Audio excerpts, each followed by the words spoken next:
Make sure you download the Woodward Sports app in the App Store and the Google Play Store today. Take Woodward Sports with you wherever you go and listen live on your phone or mobile device.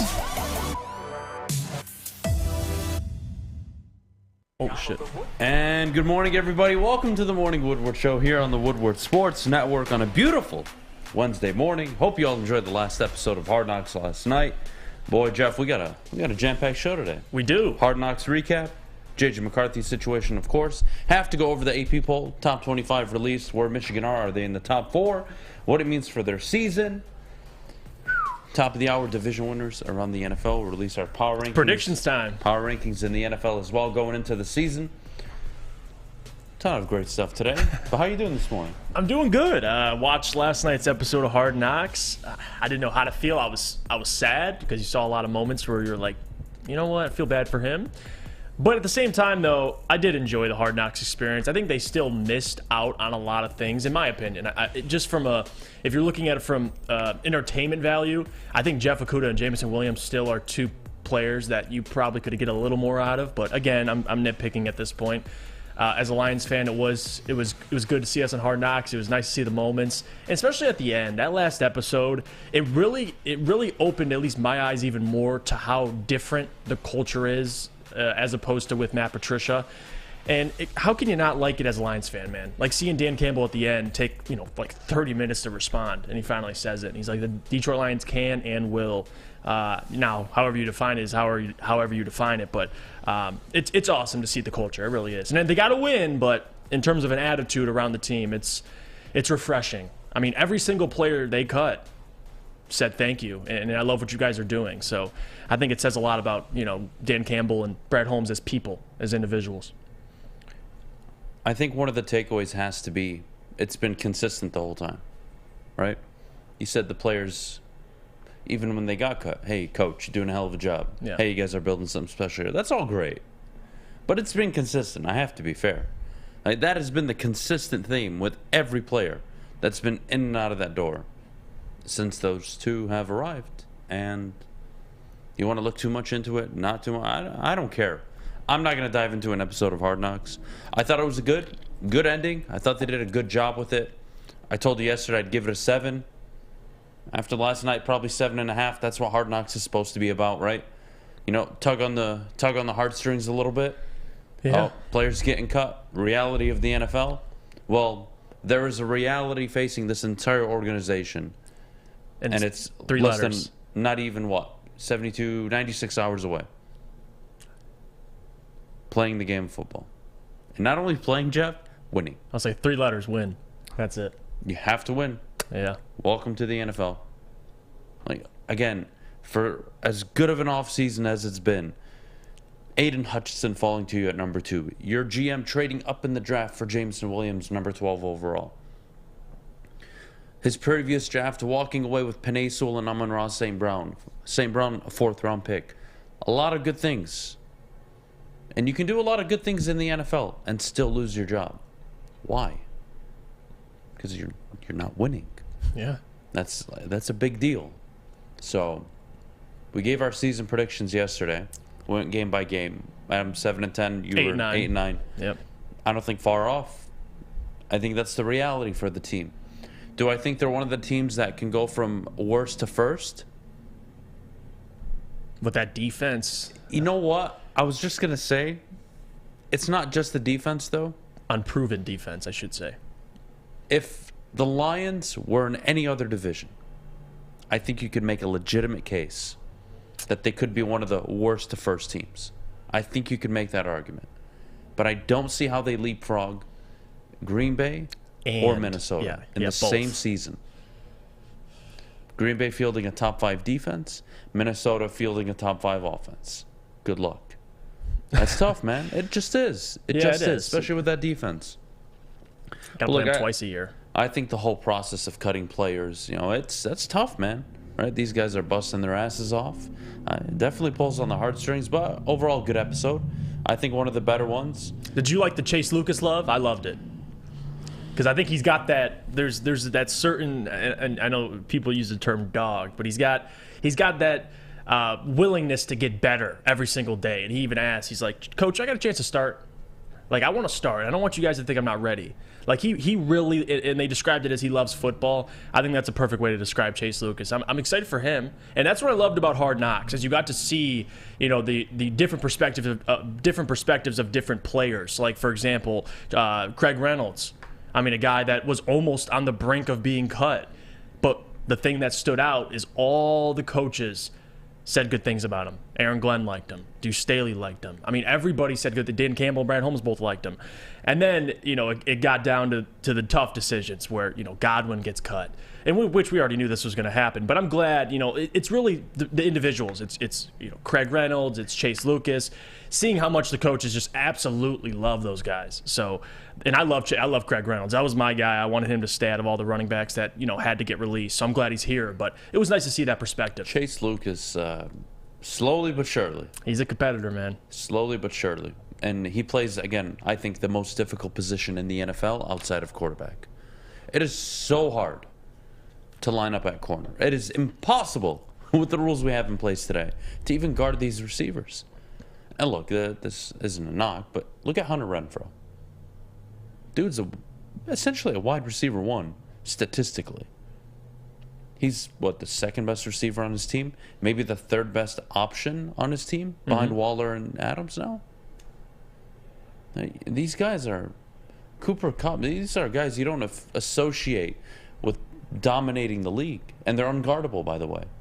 I mean, Wes Welker started this all those years ago, but, right, man, it's the league has changed. And in a good way, I think. And, one of the things that has changed also is the culture. Kelvin Shepard. You had Eze when he got cut with his remarks on Dan Campbell and Brad Holmes and the product they're building and the culture they're building.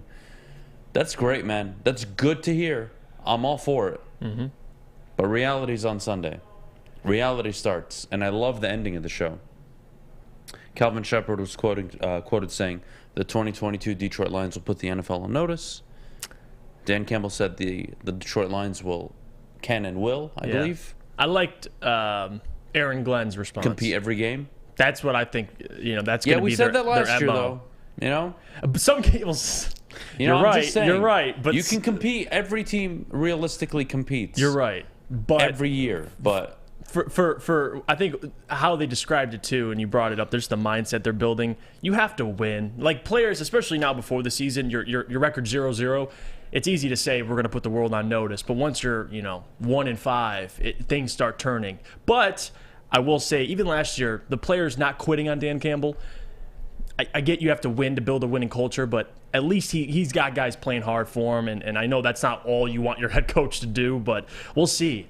A lot of these issues and a lot of these questions are going to be answered if they can just win, simply. I mean, if you can win at least 6-7 games, I think people are not going to buy out. They're think still about what it in. does for your culture, right? Absolutely. You go out there and you win a certain amount of games. You double and now your win it's total. Year 1, at the floor, rock bottom. Year 2, all right, well, we're following this trajectory, and that's all you care about in the NFL. So you go from 3 to 7 to 10 or 11, and you contend, dare I say, even win the division. That's kind of how the NFL works. Mm-hmm. I say this all the time, every 3 years, for a reason. That's why. So they have a lot to prove, and they have a lot to win this year without technically winning, right? You're not going to call it a winning product if they're 7-10 at the end of the year. But it's a product that's going in the right direction. Progress, not that's a type. And that's that a good product could turn real good going into year 3. I think Minnesota and Green Bay are more equipped to contend and win the division this year. I don't see the Lions having enough. I think offensively they're good enough. You got to scratch your head on defense. Yeah. How bad is bad going to be this year? Right? In golf, the famous thing golfers always say is, it's not about how good my good shots are, but it's how good my bad shots are, right? How bad is bad for the Lions on defense this year? Is it Philly bad? Is it San Francisco bad last year? Cincinnati? Or is it Baltimore? Or Minnesota the first go-round? Or second go-round? No, what defense is showing up more often than not throughout the season? That'll define your season. I'm not too worried about the offense. I'm really not. Ask Minnesota. I mean, a lot of those games last year were determined by one-score games, mostly because of their defense. So Minnesota, I think, if they had all things go right last year, they could have won at least 10 games. They went 8-9. So it just depends. I mean, I get it. That's the big question. But for me, I don't want to say it's a bad defense. I'll say it's an unproven defense. There's a lot of areas they have to improve, especially linebacker. But again, you don't know what you're going to get out of Malcolm. You don't know what you're going to get out of Aiden, Kirby Joseph, and everybody else. So Jeff Okudah is another one. So I'm going to say they're unproven. I think but to your point, though, you're right. Offense is really going to have to toe this thing and not put them in bad situations, because if that defense isn't, they can't hold up. I don't think last year they did, but still statistically they weren't very good, despite some games where they had low scoring games and the Lions still lost. But yeah, it's going to be up to that offense, because this defense, man, remember the statistics we talked about all last season. If they scored more than 20 points, every single game of the year, I believe the number was 6 or 7 total wins. Right. That's it. The defense showed up at times. When they were bad, they were really bad. Case in point, Philly, Cincinnati, San Francisco. When they were bad, they were really bad. And then they had some really interesting moments. Baltimore, right? You even go to the midseason matchup, I believe it was against Minnesota. Yeah, I was going to say Minnesota they held to under 20 points. They held their own in Minnesota. Yeah. Yeah, they lost on a last-second field goal, but they held their own. And they had an opportunity to win that game. But like we had seen them against Baltimore and early on in the year, they couldn't stop any team on the last drive, which is, again, concerning. But how bad is bad, right? If you tell me you're only going to give up 16 points to the Browns or 10 points to the Steelers, or what was it, 19 or 20 points to the Ravens, you're feeling really good about winning those games this year with this offense. Fair? Fair. So how bad is bad? I think that's it. That's the Aaron question. Glenn, I think, will do a good job. They'll be better. They'll get better throughout the season. I'm not too worried. But are you going to have games where you're giving up 34, 35, 42 points a game? You have to cut that down. That can't even happen once, to be honest with you. You don't want to be anywhere near averaging 27, 28 points a game given up on defense. You don't want to be near that number this year. No, you don't. Especially if your defense, you take a defense on a long drive, they score, and then your offense turns the ball over and your defense gets back out there. Like that's the situation you don't want the Lions to be in, where the defense is gassed and they're going out and facing a team that they are just outmatched by. So again, it goes back to the offense not putting the defense in bad situations. That's the most important thing to me, and we'll see. I mean, I got enough confidence that Ben Johnson, Jared Goff, and company will at least keep this thing afloat, but we'll see, Adam. I mean, you make great points. Fair that enough. Defense can it can get ugly quick. Fair enough. Well, I did some research yesterday. I tweeted about it. Mm-hmm. And this is regarding the Michigan J.J. McCarthy, Jim Harbaugh situation. And I really want to share with you what I found to be very interesting, and given all the comparisons I can draw from it moving forward. But we'll take a quick break. When we get back, of course, the Michigan quarterback controversy, Jim Harbaugh's current situation at Michigan, why Michigan could be primed, dare I say, for a national title run for the next 3-4 years. We'll get to that in just a bit, but before we do, I got to tell you about where I was this morning, and that was at Planet Fitness. God, I got to figure out which left hand is the right hand or whatever. Anyways, Planet Fitness, the home of a judgment-free zone. Your fitness is essential. Make sure you get to a Planet Fitness near you to sign up today, or visit them at planetfitness.com. You can get started for $0 down, $10 a month. Take advantage of their current promotion. $0 down, $10 a month, guys. Take your fitness seriously. At work and at home, we're there with smarter security solutions. Featuring complete automation with customized alerts and more. For over 90 years, we've been the company that's been counted on to protect what matters most, all with personalized service and care. Right now, for a limited time, receive a free video device plus free installation with a new home system. Guardian Alarm. We protect Michigan. When you need apparel, there's only one place to go. Big Frog in Novi. With no setup fees, no artwork fees, no minimum, and a 24-hour turnaround, you can have your whole team outfitted in no time. Embroidery, direct-to-garment, vinyl, and screen printing, Big Frog has it all in all the styles you want. So whether it's a sports team, fundraiser, school event, or corporate needs, Big Frog is your one-stop destination. Visit bigfrog.com/Novi or call 844 for Big Frog. We are the network for Detroit by Detroiters. Welcome to the Woodward Sports Network. Jeff Iafrate here, and let me tell you about our friends at Ulta, because at Ulta, uptime matters. Ulta Equipment has everything you need to get the job done. You have a big project coming up, Ulta Rent has you covered. Call them today, 844-GO-TO-ULTA. That's 844-GO-TO-ULTA today. All right, we're back here on the Morning Woodward Show. Beautiful Wednesday. Yeah, it is a Wednesday morning. God, this whole delayed week weekend, throwing me off. By the way, tonight is the last night you'll fall asleep With no football. I knew you were going to say it. I know it's a great feeling. I can't wait for tomorrow, man. You got a great game. All right, I'm going to be honest. I don't want to spoil anything, but those two teams playing tomorrow. I already got my lock pick of the night. I got them going far. Oh, yeah. Super Bowl? Those are my teams. We'll get to it. We're saving that for later in the week. So let's throw Super Bowl predictions out well later into the week. All right? We got a few more days left. Jeff? What's going on? I had to do some homework yesterday. Michigan coming off their first college football playoff appearance. Mm-hmm. Michigan winning their first Big Ten title since 2004, thanks to the help of a phenomenal defense. Defensive coordinator for the first year, Mike McDonald, goes to the NFL now as the defensive coordinator for the Ravens. Mm-hmm. Jim Harbaugh finally dealing and beating Ohio State, finally accomplishing what he came to Ann Arbor to do, which everybody expected him to do, because he is a phenomenal coach, and that was to win the Big Ten and compete for a national title. Now, did they compete against Georgia? Take away what you want. No, it wasn't the prettiest game. But you know what, Jeff? There's a hell of a situation that I found that's quite similar to what Michigan had done. So in Jim Harbaugh's first 7 seasons, he's 61-24 with a 72% win percentage. All right? Okay. Going into the season, he's coming off his first college football playoff appearance, where he did lose in the semifinal game. Dabo Swinney's first 8 seasons at Clemson. And you know what's funny? We did this last year, by the way, on the show. But it just keeps making more and more sense, especially coming off a college football playoff appearance.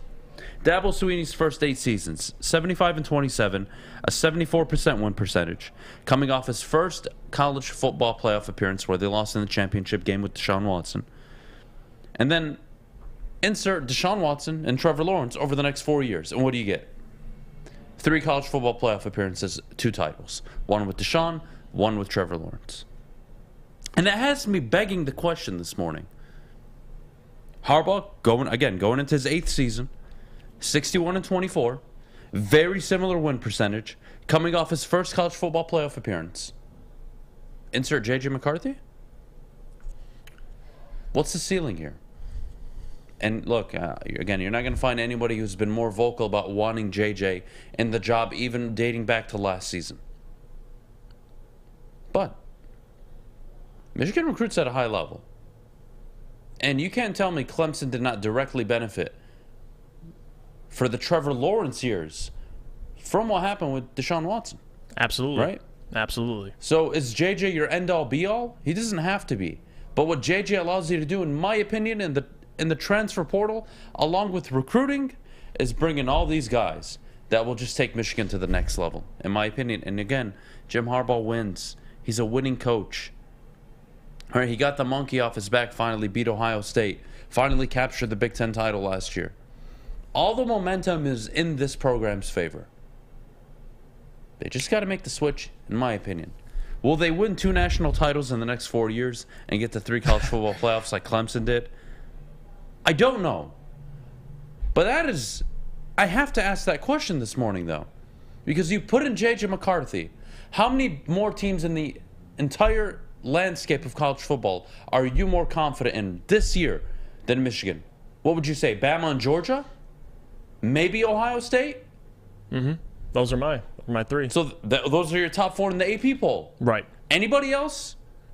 Are you concerned with? Are you concerned with USC or 100 Not Lincoln yet. Riley? Yep, not yet. Florida? Baylor? No. Notre Dame? No. Michigan have such an amazing opportunity. And I find it fascinating. Insert J.J. McCarthy this week. Are we going to see similar level of success? And is it fair to at least draw comparisons to what happens after that Deshaun Watson national title loss in their first college football playoff appearance with what Michigan are coming off of. No, it's not crazy. I mean, if JJ can become Deshaun Watson or as good as Deshaun Watson, then I think Michigan fans are going to be very happy. But I think what you brought up is a great point. On top of that, and who would have thought good offensive skill players want to play with good quarterbacks? So if you're able to recruit guys or continue to recruit guys like JJ McCarthy, Michigan's going to land good receivers and good skill position players. Because if you look at what Clemson's done, they've had Deshaun Watson, they had Trevor Lawrence. That's what's helped them with recruiting as well. It's not just the Clemson. It's, listen, we have a quarterback like Deshaun or like Trevor Lawrence. We're going to be in the conversation to make the college football playoff every single year. So, of course, that's a good selling point for wide receivers and skill position players. But I just want to add this, too. With Michigan right now and where they're at, J.J. McCarthy, I think, has a chance to be the Cavalier in a way. He's going to be he's a 5-star quarterback, but somebody that I think can make the NFL, somebody that I think can be a very, very good quarterback, and somebody that I think, if he works out, can take this team to the college football playoff. So, to your point, it just depends on this year. If JJ starts the rest of the season and they have success and they win, let's say they lose once and it's to Ohio State, then you're looking at the future. Like you're looking at it like it's pretty bright. And if you could continue to bring in good skill position players, I know they have good players right now, but I'm talking like Clemson. I'm talking like your Sammy Watkins, your T. Higgins, these guys that went to Clemson that ended up panning out.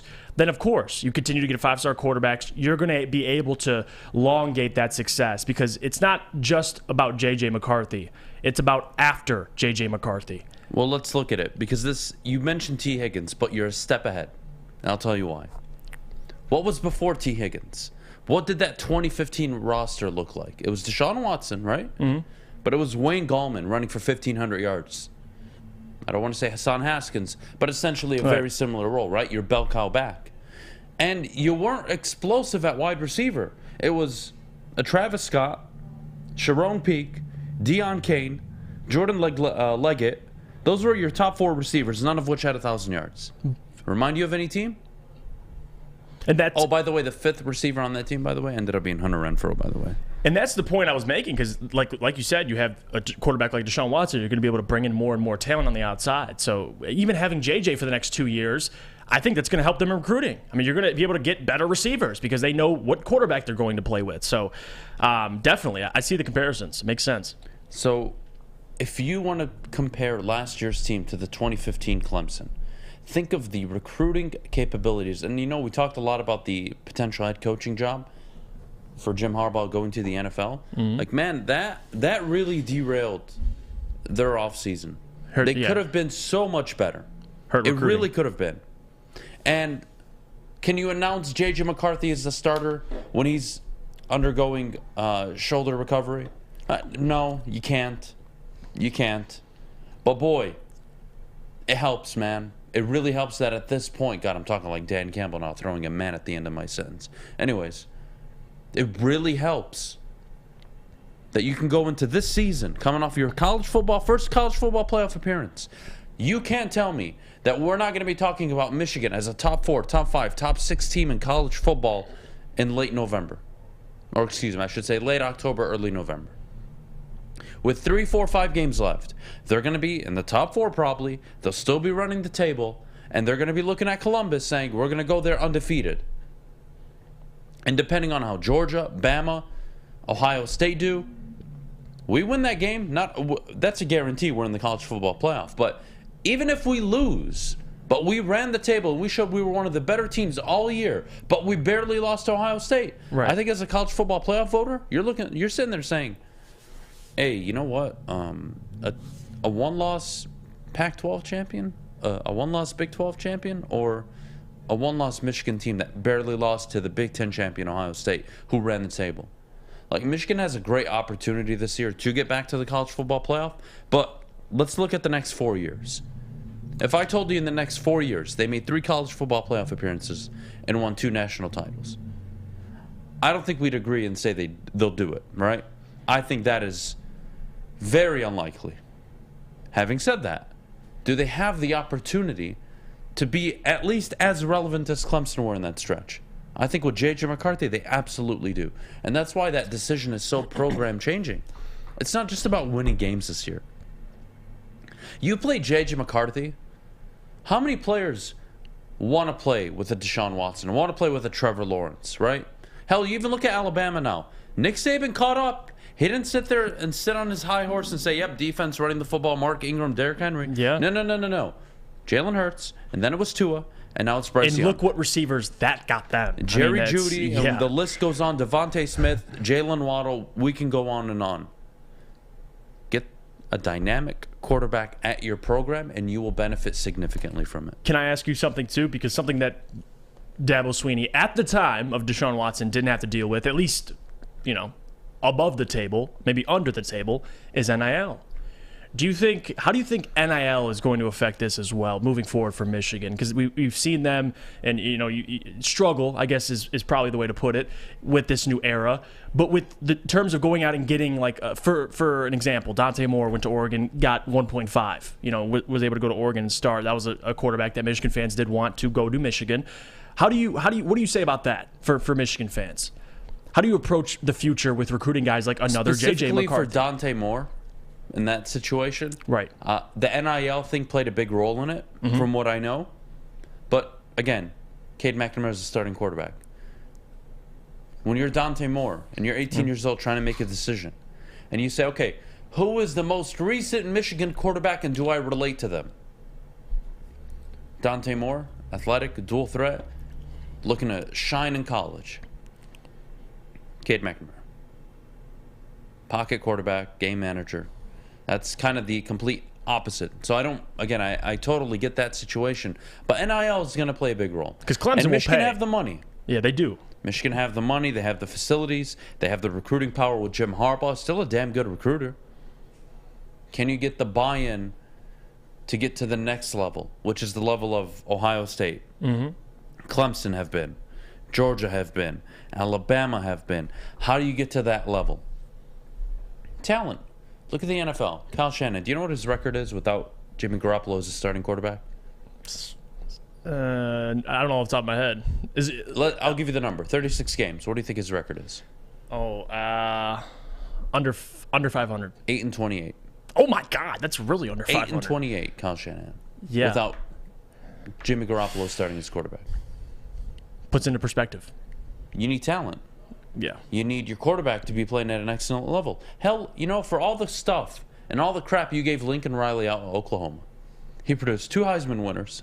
Both went number 1 overall back-to-back. Yep. Kyler Murray, Baker Mayfield. Oh, and he made Jalen Hurts look a lot better.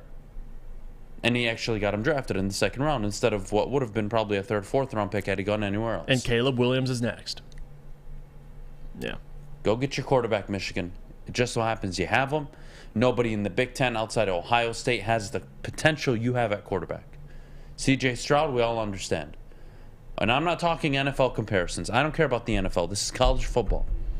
Give me a dynamic quarterback that can win football games.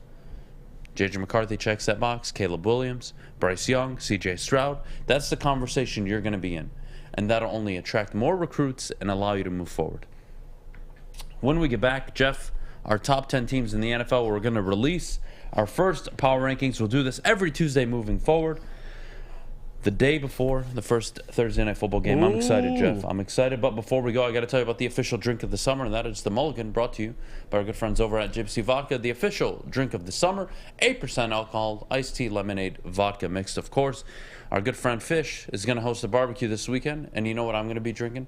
On a nice Mulligan. Or you can be like Westfall, head over to the golf course and have a few drinks while you're there as well. Just make sure you're doing it responsibly, and we'll see you guys in just a bit.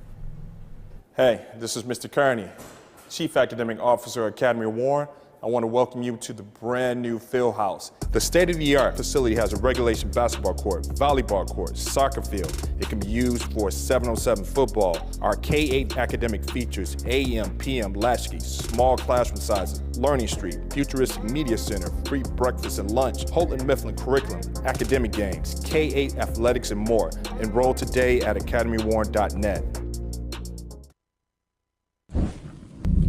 For a limited time only, all new burgers and loaded fries at Big Boy.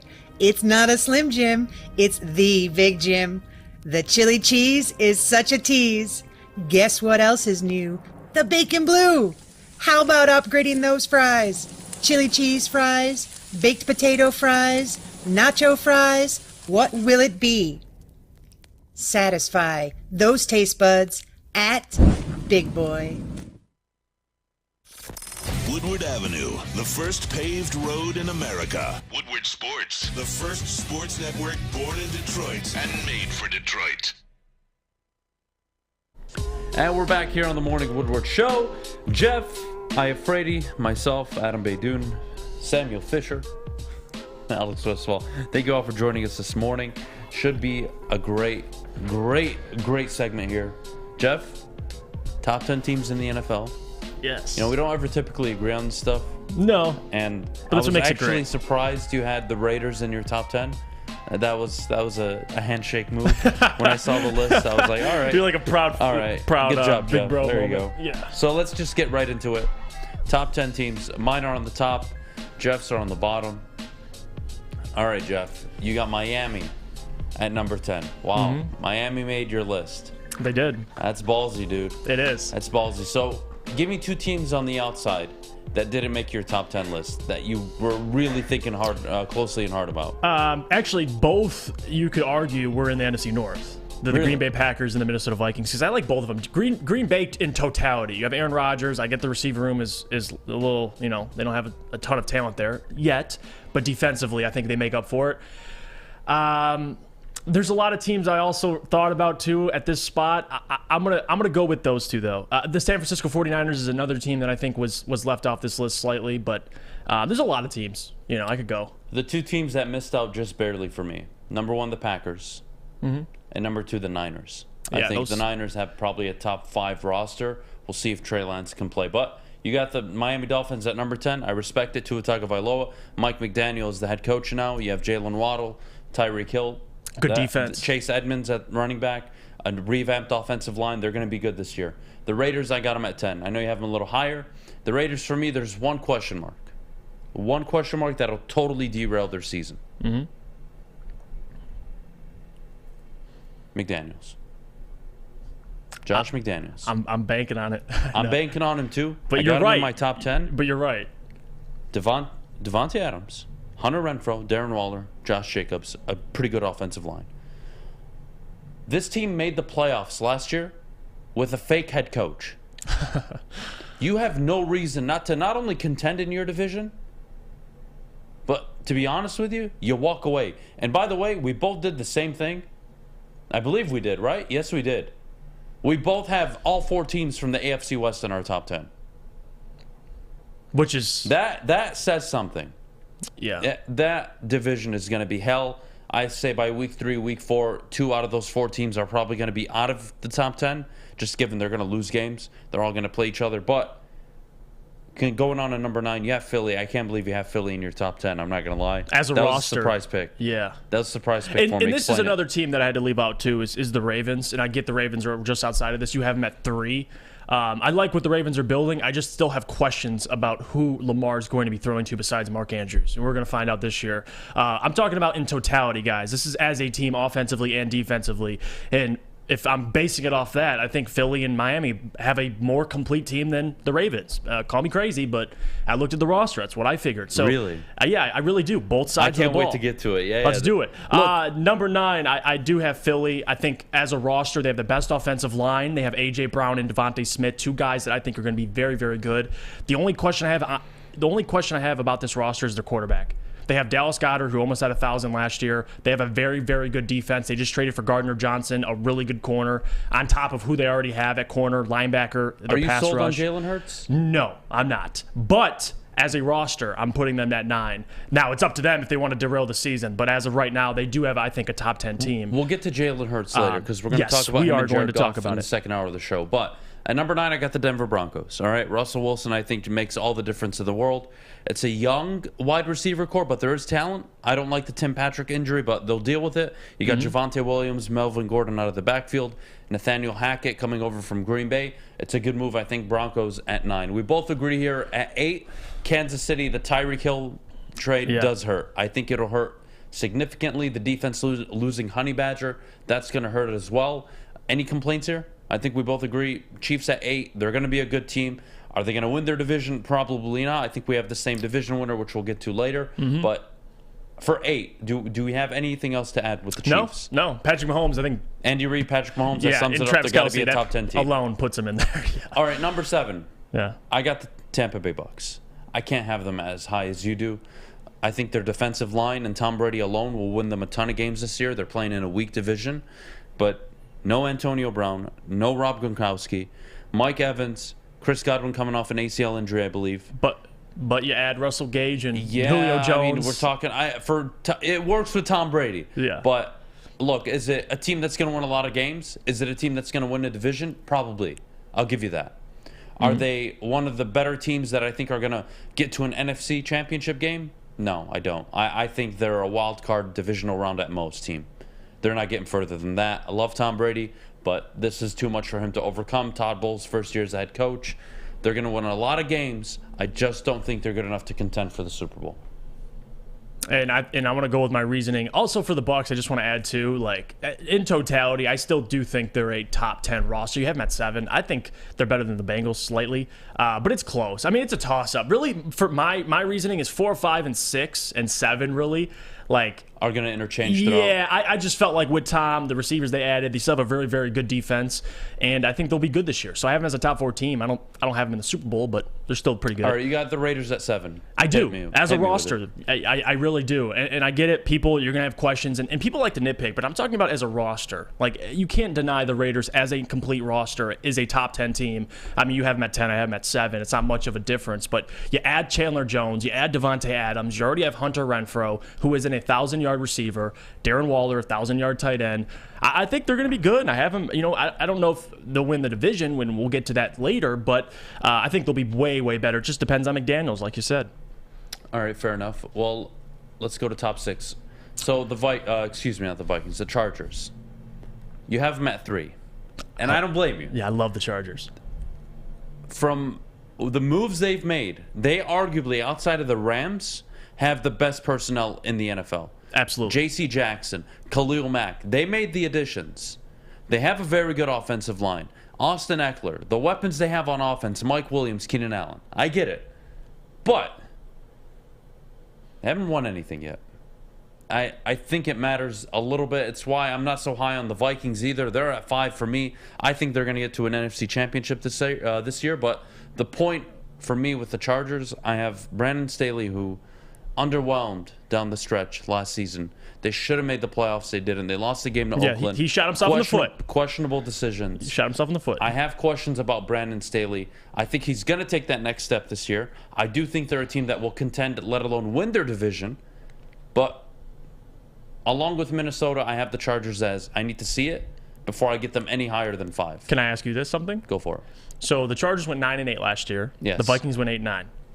You have a new head coach. Yes. Kevin O'Connell, first-year head coach. And I think the Chargers have more talent offensively and defensively. So what makes you think they're going to be better than the Chargers? Because now you have a second-year head coach in Brandon Staley. They're going to get better. I think the Chargers have so much untapped potential. Yeah. But a much more difficult... Which is true. Much more difficult division to go through. Yeah. It's just Minnesota to me, offensively, can go toe-to-toe with any team in the NFL, including the Los Angeles Chargers, including, hell, if you want to throw in the Bengals, you want to throw in the Rams, you can throw in any offense on that board, they can go toe-to-toe with. The Vikings, for me, at number 5, they are my complete, not only sleeper pick, I think they're one of the more underrated teams.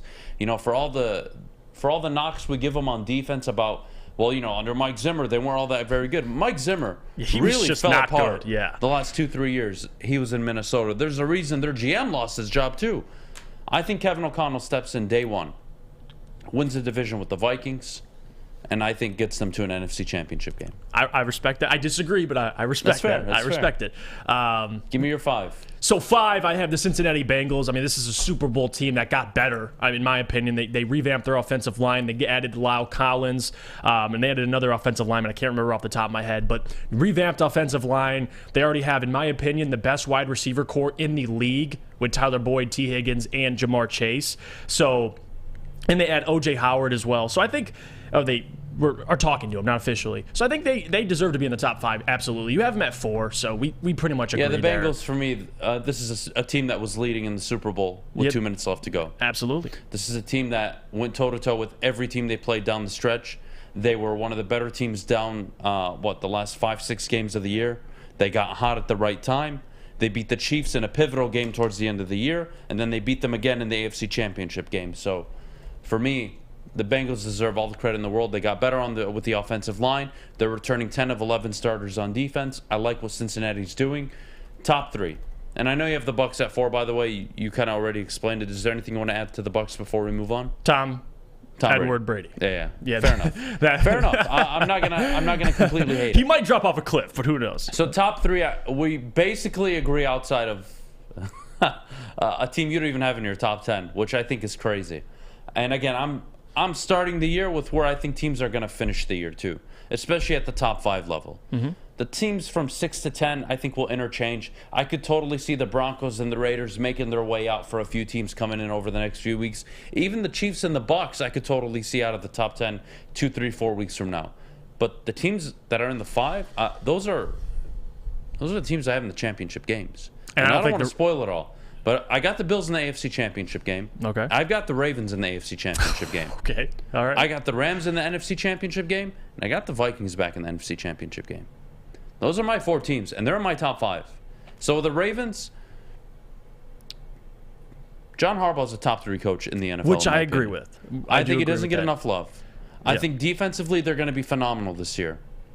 Offensively, a healthy J.K. Dobbins, a better wide receiver core, a healthy Lamar. You said a better wide receiver core? I'm sorry, Who? Hollywood Brown. He's not there. Exactly. They're much better. They're much better without Hollywood Brown. I don't need a guy dropping as many passes as he does. Oh, my God. I think the offense, look, I still have concerns at just overall how they're going to be able to throw the ball late in games. Right. That is a concern. But Mark Andrews, that offensive line, the ability to run the football, they're going to be a problem this year. They're going to be one of the three best teams in the AFC this year.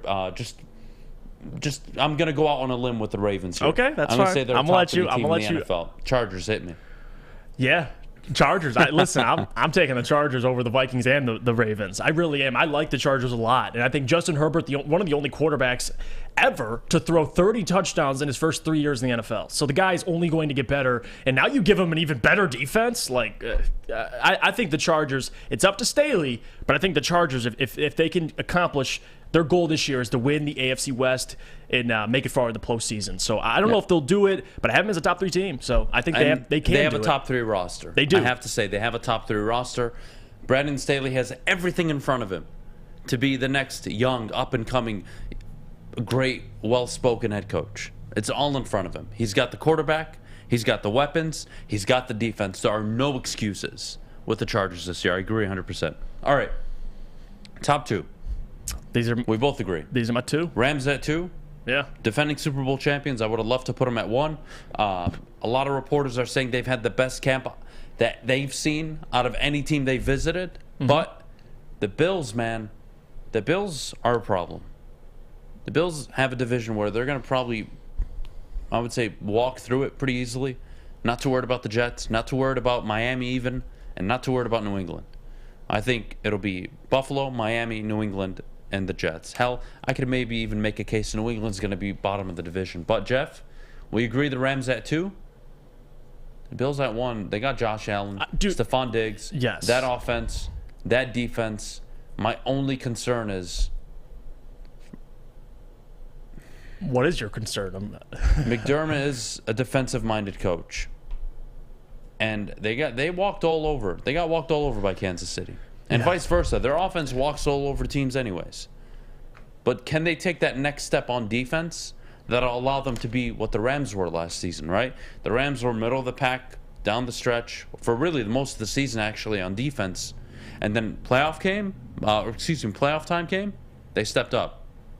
The Bills were the number 1 scoring defense in the NFL, gave up the fewest points per game, and then got shredded for the rest of the postseason. That's not a recipe for success, in my opinion.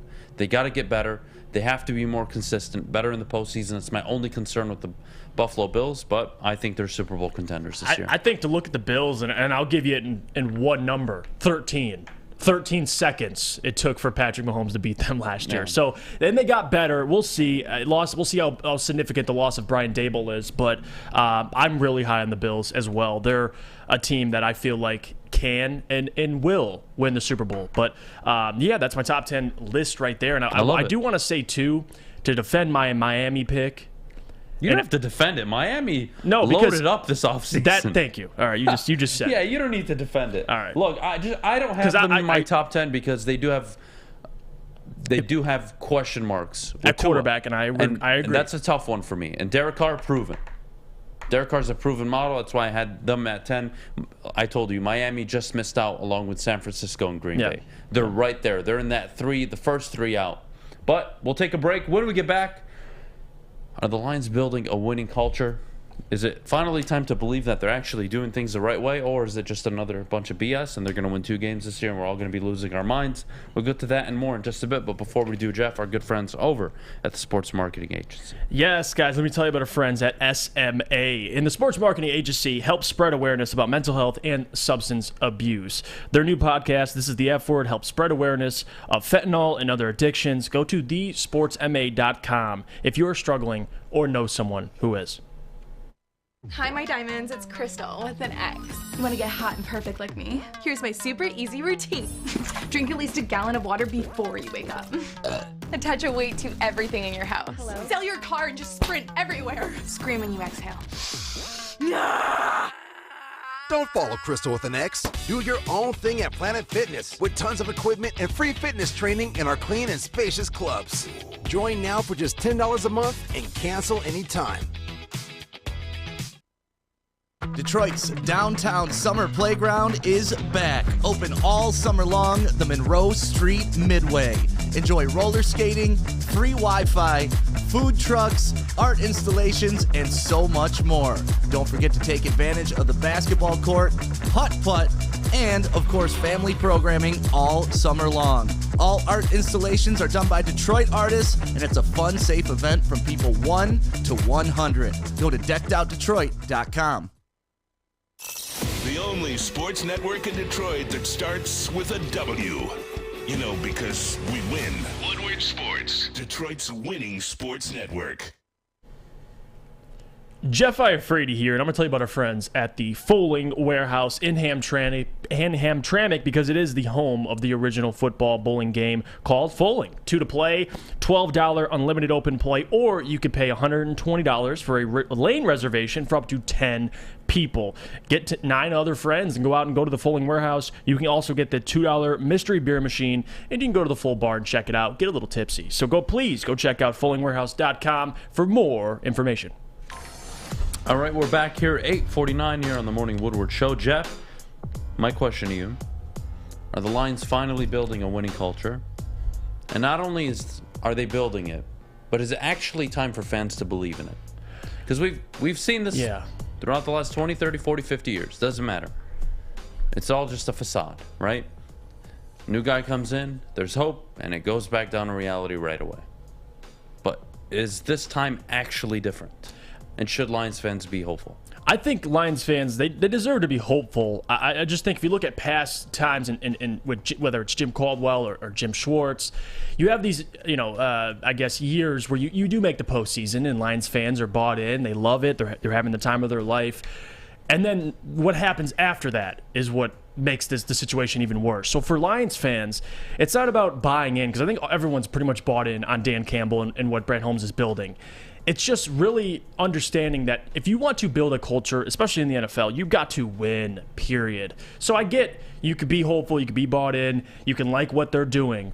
But I'm telling you right now, all Lions fans should base their belief on this regime on W's and L's. That's the end of it. So for me, personally, you can like Dan as the person. You can like Brad as the person. And I love the job they've both been doing. I love how Brad's been approaching the draft, approaching free agency. But the end-all, be-all is winning football games. And I think that's what fans have to understand, because it's easy to get those two things mixed up.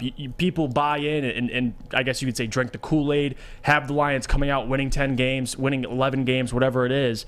But the reality is they have to prove it. I mean, this is a team that won 3 games last year and didn't have a win through, 9-10 weeks of the season. So there's a process to this. But I think for Lions fans, I think they're just partially scarred from the past of making the postseason. And then after that, going backwards. And I think with Dan, you're hopeful that he does not do that. This year you win 6, 7, 8 games. The following season you make the postseason. And then hopefully after that, you can sustain that type of success where you're making postseason runs, you're making the playoffs, having a chance every single year, rather than going, 6-10, or it'd be 7-10 now, and then just kind of regressing after making the postseason. So it's up to Dan Campbell. I think he's going to be set up to succeed with the talent around him. Brad Holmes, I believe, will continue to surround him with talent, bring in good football players, especially on cheap contracts like he's been doing through the draft. But again, it depends, Adam. Do they make the postseason in 2 years? What do they do after that? Because then you could be fully bought in. Right now, I like what they're doing, but to say I'm completely bought into what's going on, I got to see it play out in the football season. Fair enough. Look, I'll let me rephrase the question a little bit, right? Are they building a winning culture? Not only is it time to believe, or is it just another joke and we're going to be freaking out about this team 2 years from now and laughing at them? I think now, and I'm only going to go based on my lifetime, I'm not going to go pre-1994. I'm just not going to do it. It's not my history. I understand it, but it's not my history. And I'm going to speak from my perspective. In my 28 years, this is the most competent front office ever. And it's not even close. Brad Holmes is already the greatest GM in the franchise history, and that's sad. He is. You have people advising him like John Dorsey. And I think from a front office standpoint, you absolutely believe in this team. But what question marks do we have? What unknowns do we have right now? Well, is Jared Goff a franchise quarterback? I'm confident in saying he's not, but that doesn't mean he can't be pretty damn good, right? That doesn't mean he can't play to the level of a Kirk Cousins or a Derek Carr, which you can win with, by the way. And who's your head coach? All right, so look at the Bills and the Rams right now. I want you to give me a grade on ownership, GM, head coach, quarterback. You ready? Start with the Bills. Ownership. It's an A. GM? I'd say it's an A. Head coach? As of right now, yeah, it's an A. Quarterback. And then you know the answer to that last question. And Rams ownership. A. Because they buy in. A. Coach. A. GM. A. All right. Got to check Let's all those boxes. play the game now, right? Those are the top 2 teams in the NFL, according to me and you. Right. Let's play the game with the Lions. Ownership? Better. I would say C+, B-. I wouldn't go anywhere near B, but I would say C. C+ is fair. C+, okay. We'll go with that. Front office? A. Early, I think, but I would say B+. I guess you to see the progress. Right? B+. I would say I'll B, say B+. A just because I like what they're doing, but they haven't made any significant moves yet. I do agree. They haven't made any significant moves yet. I can't knock you for it. I'm in love with what Brad Holmes is doing, but still. Head coach? C-. How do you grade him? Yeah, it was. If you grade him based off the wins, you're going to give him an F.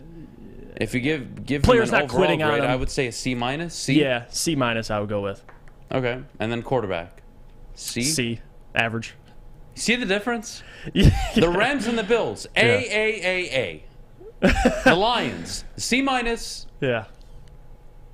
B+, C-, C? No, you're right. I mean, it's a good way to put it. That's the difference right now. So yes, you can buy into what they're doing. You absolutely should. But you have to have a little perspective this morning, because the talent will be there 2 years from now. I'm very confident Brad Holmes will have this team clicking on all cylinders. The cap will be addressed. You'll have talent. You'll be able to bring in free agents. You'll be able not to worry about first-round picks. You won't even need them at one point. I believe in the Brad Holmes model right now. That I'm bought into. But is the quarterback right now, the wide receiver, are they all there for you to contend? Is the head coach there? I don't know, right? And if I don't know something yet, Yes, your job is to project and say, hey, they could get there or they will be there. That's fine. You can have that opinion. But, Jeff, I have him as 7 wins this year. Okay, so he goes from a C-minus head coach to a C+, going into his 3rd year. Because context matters. Right? And then going into the 3rd year, you'd expect them to contend for the division. And if they do, but they don't win it, well, then he's a B+ head coach. That's not a bad thing. But that's like the progression that this team has to take. And I think you have to buy into it. I really do. I really do. I think this is easily the best culture they've had in my lifetime, easily the best front office they've had in my lifetime, easily the most maneuvering or the best maneuvers I've seen a front office do in my lifetime. When's the last time they've had draft capital? When's the last time they've moved up in the draft for a position that people actually wanted? Right. Where they've had fortune, where Penei Sewell falls to them at 7, where Aiden Hutchinson falls to them at 2. And it's all happening now. It's just, is the head coach and the quarterback capable of taking the next step? I think they can. But it doesn't matter if I think they can. They have to.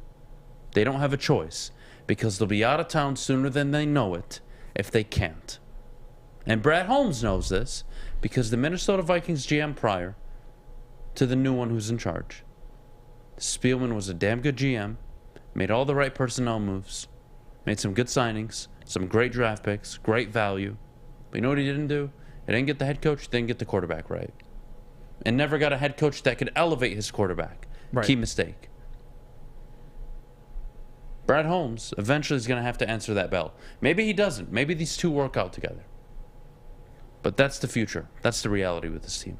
Mm-hmm. And for Dan Campbell, he has something that Jim Caldwell or Jim Schwartz didn't have, and that's Brad Holmes. So he's got everything out. He's got everything for him set up to succeed, but it's up to Dan Campbell ultimately, and I'm excited. I'm excited to see it. Absolutely. I want Brad Holmes making those decisions. Wait. Excuse me. I'm going to try to read this comment correctly. We sure don't know, but Brad is a good hire, but he deserves his own coach. So, Rob, sure, I would agree, but you don't know what Campbell is yet. And I'm not a fan of getting rid of a coach until I know what they are. Right. So, How do you get rid of Dan Campbell before you know what he is? If he goes out and wins you 2 games this year with that team and that schedule, then you can have a conversation. Yeah, you're looking at Hugh Jackson. That's not a good thing. Joe Judge. Nobody wants him on their team. So, like I said, it starts and ends with wins and losses. So we'll see. It'll take care of itself. We'll know more after this season. This season will clear a lot of things up for us, all Lions fans. Fair enough. Well, top of the hour coming up. When we get back, Jeff and I release our division winners for the upcoming season. I don't know, Jeff. It's going to get spicy in here. I know it is. Oh, man. It's going to be fun. 9:17, by the way, second hour jam-packed. 9 o'clock, we got the division winner race. AP Top 25 poll at 9:17. Newcomers with the Lions, who's going to make the most impact at 9:29. And then Jared Goff and Jalen Hurts have to have a conversation at 9:41. All that and more when we get back. But before we do, I'm going to tell you about where I'm going to go get my haircut. And that's at Lady Jane's Haircuts for Men. They're awesome stylists. Will take care of you like they take care of me. Open 10 to 8, 7 days a week. Walk in anytime. No appointment necessary. That's the kicker. They're awesome stylists. Will take care of you like they take care of me. Get to a Lady Jane's near you. Lady Jane's. It's wicked awesome. The sports marketing agency would not be who we are without great community partners like Higuera Health and Carol Zuniga. It's an awesome opportunity to partner with your organization. Higuera Health is a comprehensive behavioral health organization. We serve children through older adults with mental health, substance use, and developmental disabilities across Western Wayne counties, and really excited to now be in downriver communities as well. Give us a call at 734-458-4601. You don't have to go to the beach, man.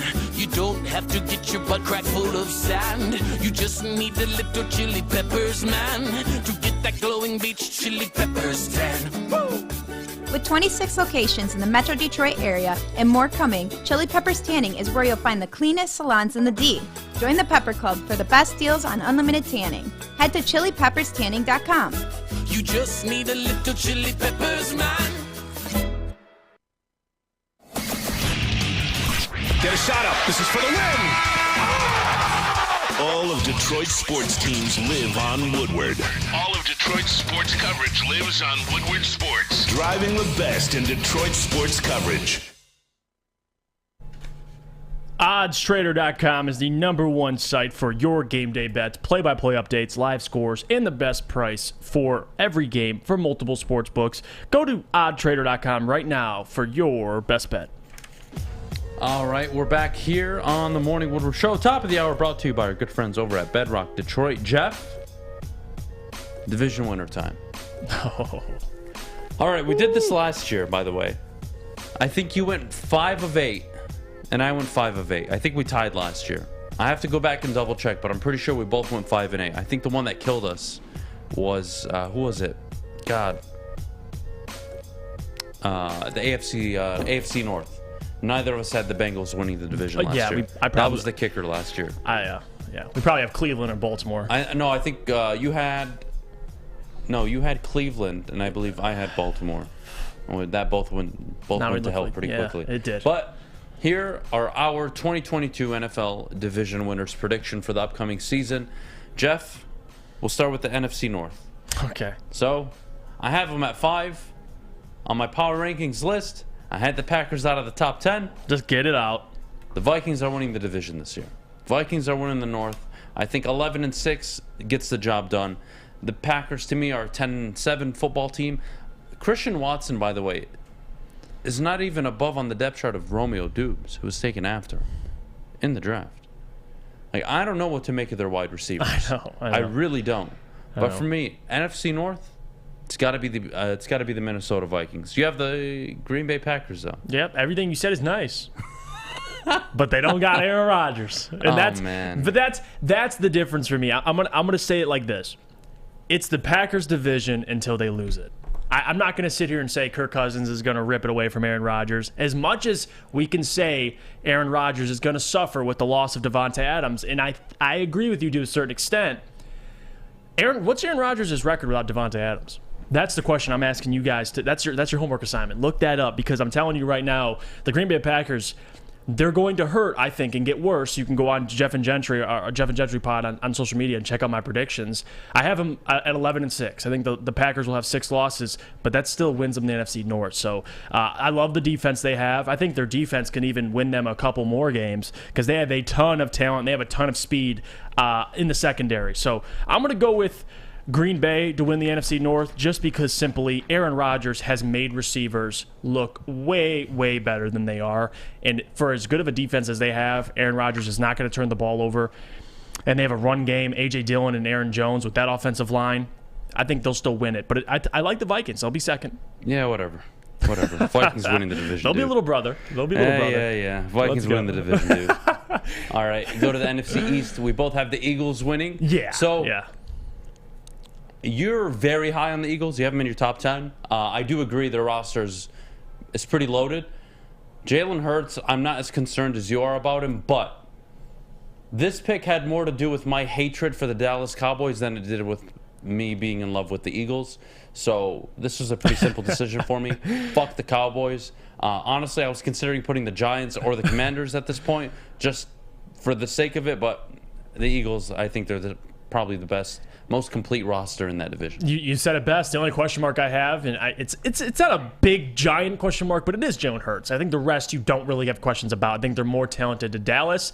And if you want to question Jalen Hurts, it's hard not to question Dak Prescott, who just got paid. So and they I'm going to go with the lost their Eagles. Left tackle. And they lost their left tackle. And their number 1 wideout. Guys, when Ezekiel Elliott looks like Andy Reid, you know you have a problem. So that whole situation is done. Dallas missing the playoffs 100% this year. Yeah. NFC South, is there much to say here? No, the Bucs are the best team. It's not even close. Yeah, it's not. Yeah, the Saints have a good defense, but no. What quarterback? I'll pass. Yeah, no, I'll pass on the Saints situation.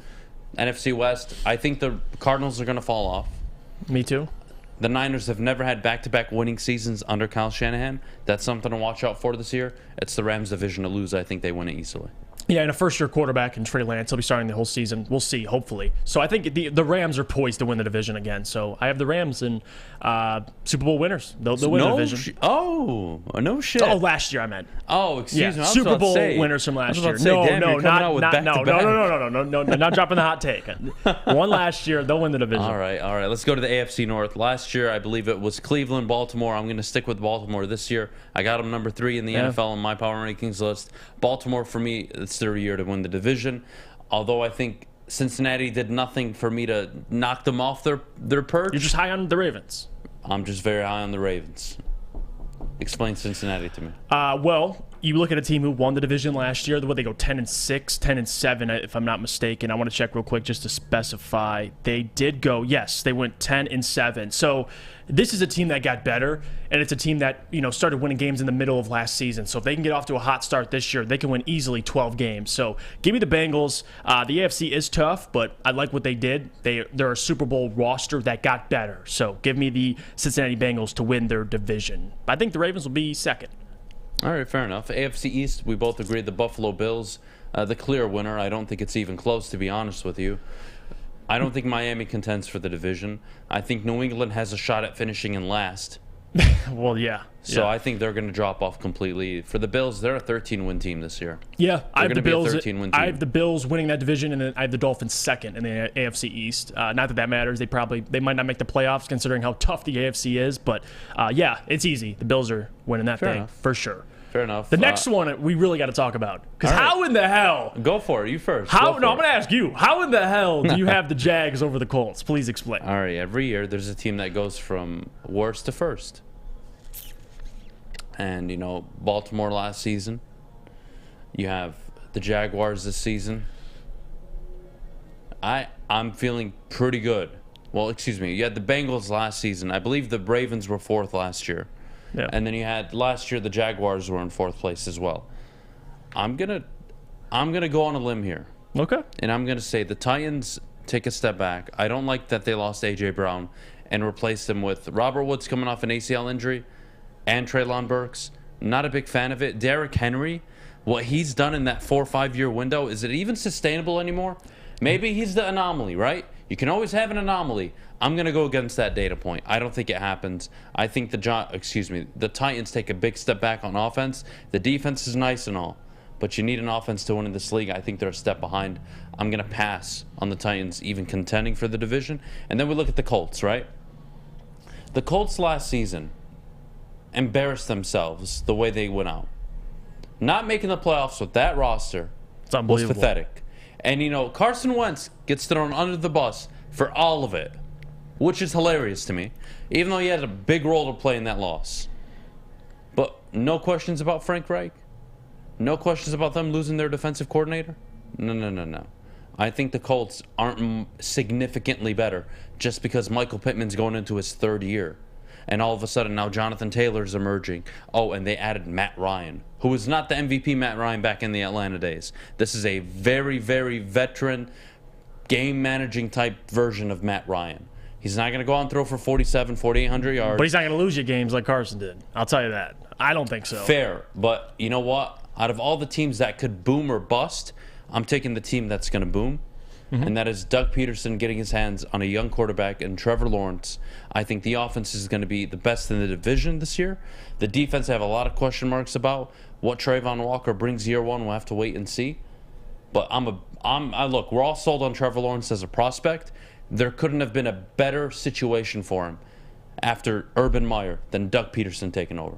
Doug Peterson is the perfect head coach right now for Trevor Lawrence where he's at in his career. Watch out for Trevor Lawrence to make a huge statement this season. No, and I'm not going to disagree with that. I like Trevor Lawrence as well, but I do want to say with the Colts, this is a team that last year, you just said it, they didn't make the postseason with the roster they had. In my opinion, they got better, and it's not just Michael Pittman like you brought up. They traded for Ngangwu, I don't know how to say his last name correctly, had 9 sacks last year. So this is a guy that I think defensively, I think they have the best defense in their division. So if you're talking about offensively, if you want to say they're second, that's fine. But still, the best defense, the second best offense with Matt Ryan, a guy who's been to a Super Bowl, has that experience. I think they'll win the division. I think it'll be close. I can see the Jags being second, winning some games because that division, to be honest with you, I think they're better than the teams listed. But the Colts, to me, they're poised to make the postseason, and I don't think Matt Ryan will throw those games away like Carson Wentz did. So that's why we disagree. Schedule. All right, they open up against Washington, very winnable game. They're home to the Colts. They've given the Colts problems at home for years now. On the road to the Chargers, on the road to the Eagles, likely losses. Home to the Texans. They're going to play the Texans twice, probably 2 wins. Yeah. All right, so they're already 3-2 to start the year.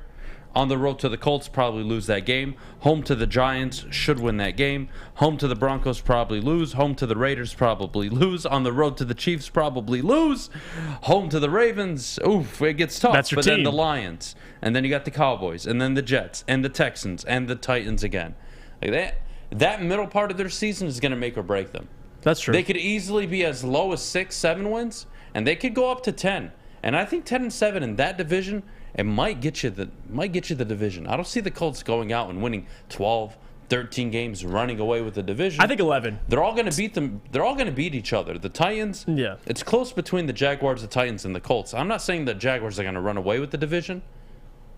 But that's my sleeper pick for the year. I respect it. Out of all the teams around the league, that division specifically, that's the team I'm going to roll with. And it's hard to project because you have Trevor Lawrence. He could be really, really good. If I told you Trevor Lawrence is a top 10 quarterback this year. Then with Doug Peterson, he's a good head coach, then yes. Wasn't he drafted number 1 overall?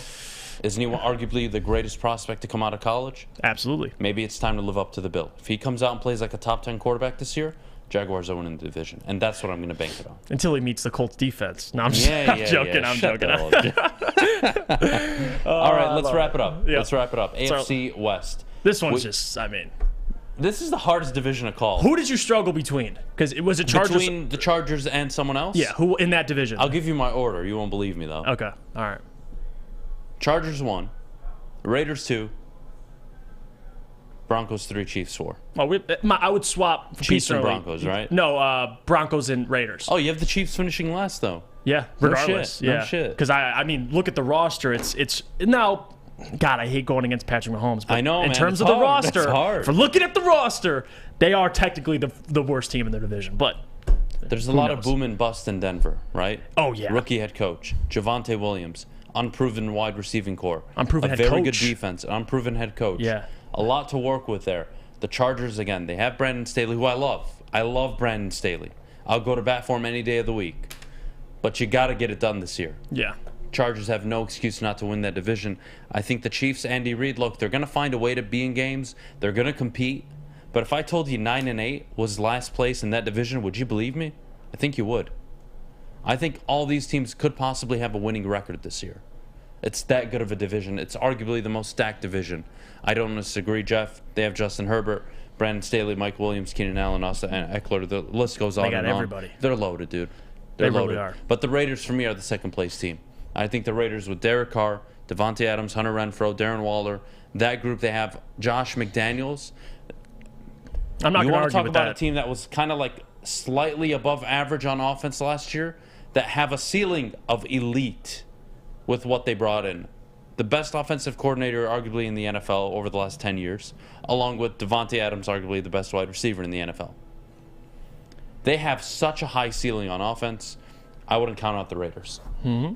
Or as Chris Berman would say, the Raiders. The Raiders. No, I'm not going to disagree. The Raiders and Broncos thing, it's really pick your poison, whoever you prefer. Me, personally, I like Russell Wilson. I like what the Broncos have. Now, I just have to figure out what they have in Nathaniel Hackett. But I think the Chargers will win the division. We agree. I think they have the best team on paper, and they're poised to go out and win their division this year. So we'll see what Herbert looks like. I'm excited. Right, well, we'll revisit at the end of the year. Got to. Let's put a poll in the chat, actually. Westfall, if you don't mind. Who will finish with a better record in their division predictions? Will it be me or Jeff? So we disagree on 1, 2, 3 out of the other divisions. So 5 for sure. Mm-hmm. So it's a best of 3 between us. So one of us is going to win this year, right? We both picked the same teams in 5 out of the 8 divisions. It's between the NFC North, the AFC South, and the AFC Those are the divisions North. to pay attention to between the two of us. Fair enough? Yeah. If I was All right. voting, I would say, man, that guy who picked the Colts, Bengals, and Packers knows his stuff. Such an ass. Man. Get the hell out of here. Yeah, we'll talk about this in November. Yeah, can't wait to revisit it. Oh man, football season just ahead. 9:15. We'll be right back. When we get back, the AP Top 25 poll has been released. Michigan into the top 4, where USC are. Michigan State not moving up much, staying put. We'll talk about Michigan State and more coming up in just a bit. But before we do, Jeff, our good friends over at Cintron. Yes, guys, let me tell you about our friends over at Cintron, the official energy drink of the Red Wings. As you know, listen, it's another day, another Cintron, and they have all 3 of their flavors combined in a 6-pack sampler box. They have the cranberry, they have the sugar-free, the classic. You try any of them, they're all delicious. I have. Pre-order your Cintron 6-pack sampler box today at cintronworld.com/Red Wings. Get energized with Cintron. New to the game or a season better? OddsTrader.com has everything you need to make the right bet ahead of kickoff. Begin your handicapping journey with OddsTrader. Improve your edge by finding the best price on every game from sportsbooks in your backyard. Take advantage of the numerous sign-up bonus offers to pad your bankroll. Dive into key game statistics, player performance, and even account for the projected game day weather. Best of all, you can use the OddsTrader bet tracker to keep a log of your action. Welcome to OddsTrader, and best of luck. Hi, I'm John from Better Rate Mortgage, and to me, family is more than blood. That's why I have the biggest family in Metro Detroit. If you're looking to buy a house or refinance and need a loan, come get treated better than family by me and our entire team here at Better Rate Mortgage. We pride ourselves on giving you better advice, better service, and a better loan experience. That's why we are Better Rate. If you're looking for a new mortgage, come get treated like family. Actually, better with Better Rate Mortgage. Visit us at mybetterrate.com or call at 248-480-4467 today. You have an opinion? Make sure it's seen and heard. Corner, jumper. Tweet us, hop on the YouTube chat, slide in the DMS at Woodward Sports on all social media. All right, we're back here on the Morning Woodward Show. 9:17. We'll get into the AP Top 25 poll. Move forward, please. Oh, man. Michigan come out. They move up from 6 to 4. Fish, I'm going to kick your ass, by the way. I don't think you learn. Why? Because you don't pay attention. I do pay attention. Okay. If you look at the read, it's a new read, if you'd dingbat. shut the hell up. That'd be great. If you just used your eyes. No, buddy. No. It's called communicating. All right, I'll punch you at the end of the show. It's fine. Yeah, we'll talk after the show, buddy. Okay, sounds great. Fish just threatened with violence. All right, I'm just saying, if he would have learned, Fish, we had a conversation yesterday. Shut the fuck up. Shut the fuck up. Top 25 teams released. 10 o'clock, can't come fast Fish, enough. shut the fuck up. Alabama comes out at 1. They get 44 first place votes. Georgia coming out at 2. Rightfully so. They deserve to move up after that beat down on Oregon. Ohio State at 3. Michigan at 4. Clemson dropped down to 5. Michigan move up 4 spots. Texas A&M at 6. Oklahoma 7. Notre Dame fall to 8 with, I would say, an understandable loss, but they look so bad on offense. I'm not high on Notre Dame at all. They're going to lose probably to Clemson. They'll probably lose to USC as well. Speaking of USC, they're coming in at number 10, their first top 10 appearance. What do you know? One game into the Lincoln Riley era, they're already a top 10 team. They're going to be higher. I'm telling you. They ain't done climbing. And last I checked, Caleb Williams was all about it week 1. Yes, again, it was just it's an easy game. Yeah, he's playing Rice, but still. Tore him up. That offense is going to be there. And the defense actually had 2 defensive touchdowns, by the way. What do you Shocker, know? huh? What do you know?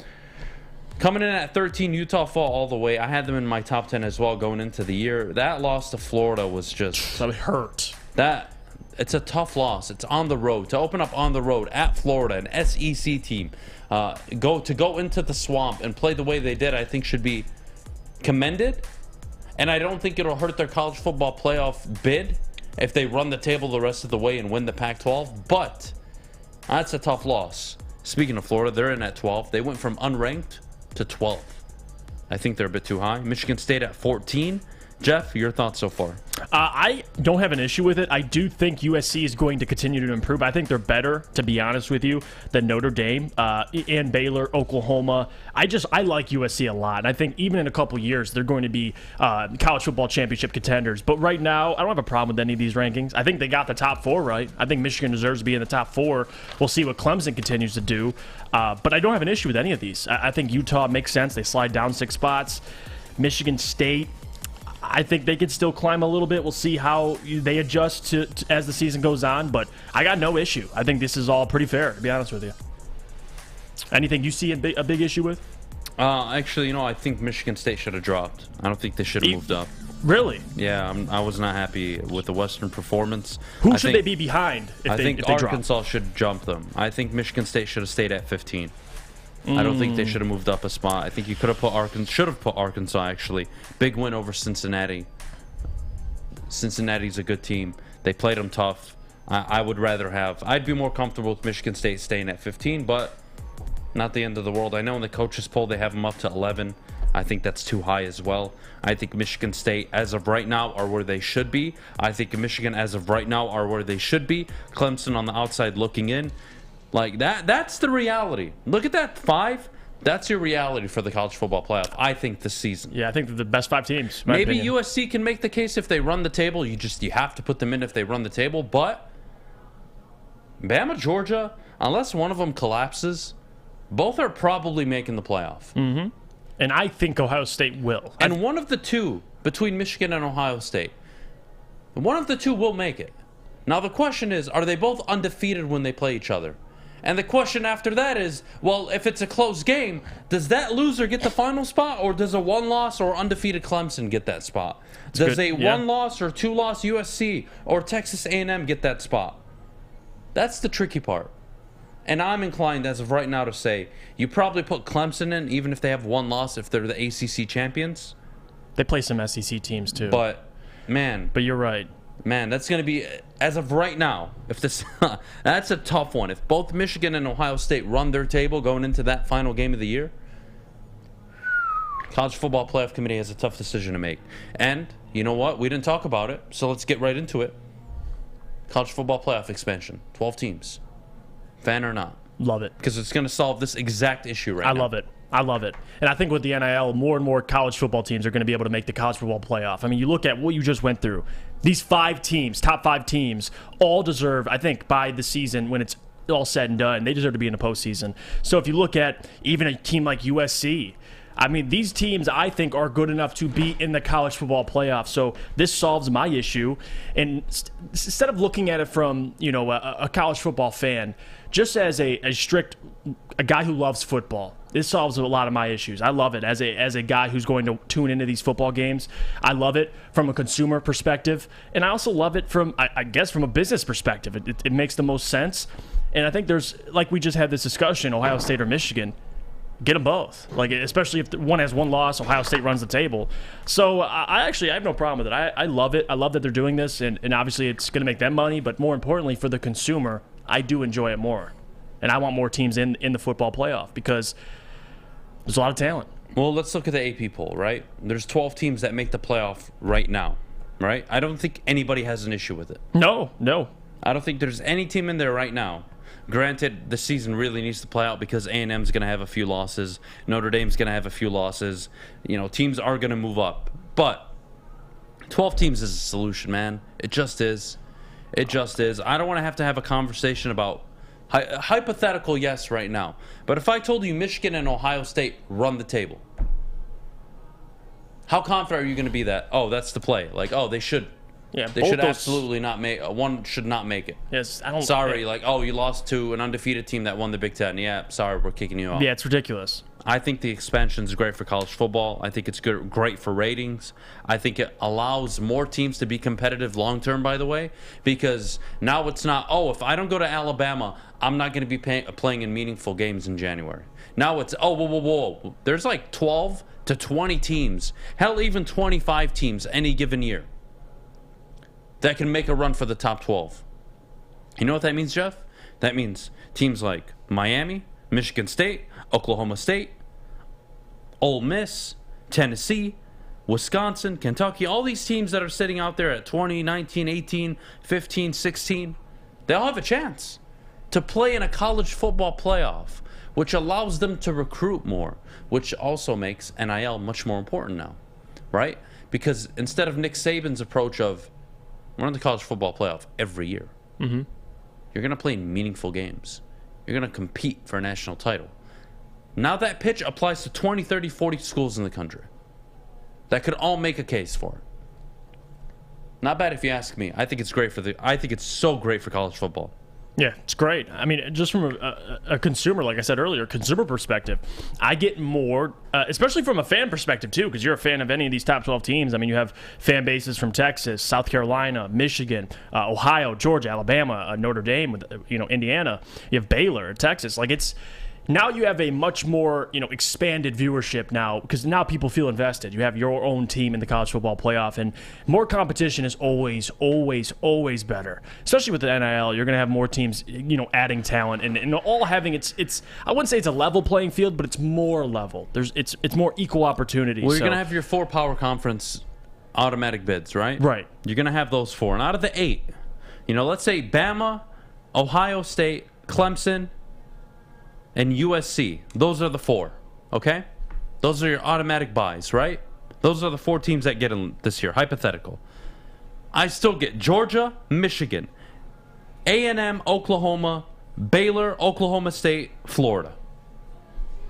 Thank you. Sign me up for that. I'm so for that, 100%. Now, when November comes and all this does happen in a few years, right? And we're sitting up here, Jeff, and we're talking about the way this plays out. Are we going to be arguing about teams 13 to 15 and whether or not they should be at 12? We absolutely are. This will never go away. Yes. But boy, I would rather talk about those teams than sit here and have to choose between, as of right now, you made me put a gun in my head. I have to choose between Michigan, Clemson, Oklahoma, USC, Utah, Baylor, and Texas A&M, even though I don't think they'll be there, but whatever. You get my point? Yeah, it's too difficult. These are teams that should be there, and now they are. And that, I think, solves a lot of problems. It really does. When we get back, newcomers that will have a huge impact this year for the Detroit Lions. We'll get to that and more in just a bit. But before we do, Jeff, the best defense on and off the field. Yes, guys, let me tell you about Guardian Alarm, because you can rely on defenses, but there's Guardian Alarm that's always reliable. Summertime is almost over. We're in September now. It's about to be fall if it's not already, and that means you're still spending time outside before the snow falls. Let Guardian Alarm give you peace of mind while you are out enjoying the sunshine while it lasts. Call 1-800-STAY-OUT today, and you can rest easy knowing you have 24/7 protection. That's 1-800-STAY-OUT. Let them know your friends at Woodward Sports sent you. Bye. Hi, my diamonds. It's Crystal with an X. You want to get hot and perfect like me? Here's my super easy routine. Drink at least a gallon of water before you wake up. Attach a weight to everything in your house. Sell your car and just sprint everywhere. Scream when you exhale. Don't follow Crystal with an X. Do your own thing at Planet Fitness with tons of equipment and free fitness training in our clean and spacious clubs. Join now for just $10 a month and cancel anytime. It's a great day to get some Centron in your life. Okay. There it is. Centron, here we go. Gotta grab the cranberry. Oh wait, it's 2 for $4. Gotta double up with the classic as well. Centron World, baby. Centron, available at select Krogers, and if you want to know how, go to @CentronWorld.com. You get dope like me. You know what? Why wait?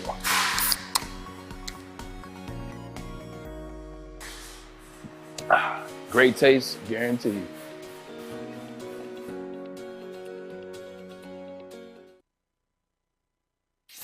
Make sure you're listening to Woodward Sports all day long. Start your morning with the Morning Woodward Show. Spend middays with Big D Energy. Watch and listen your drive home with the Bottom Line. And don't forget about Woodward Bets Daily. All live, all right here on the Woodward Sports Network. Make sure you download the Woodward Sports app in the App Store and the Google Play Store today. Take Woodward Sports with you wherever you go and listen live on your phone or mobile device.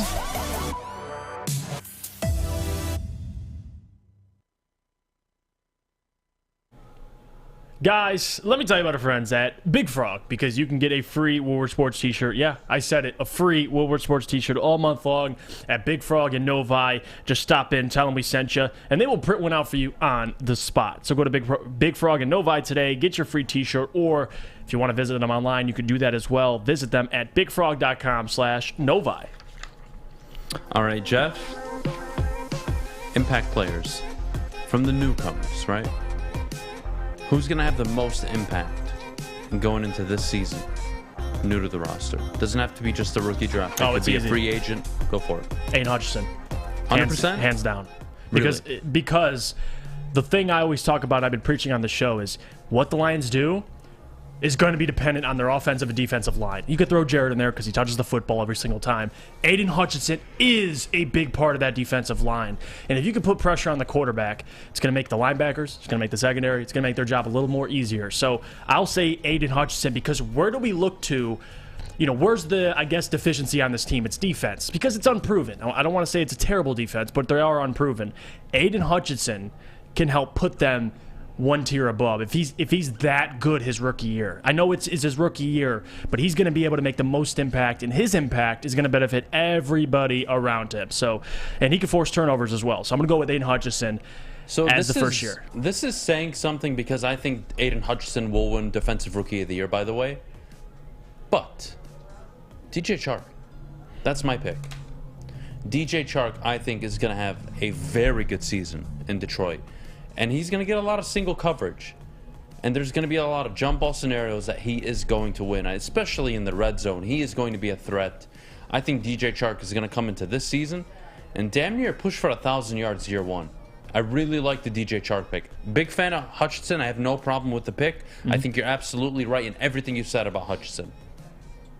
But DJ Chark, you want to talk about an impact right away player?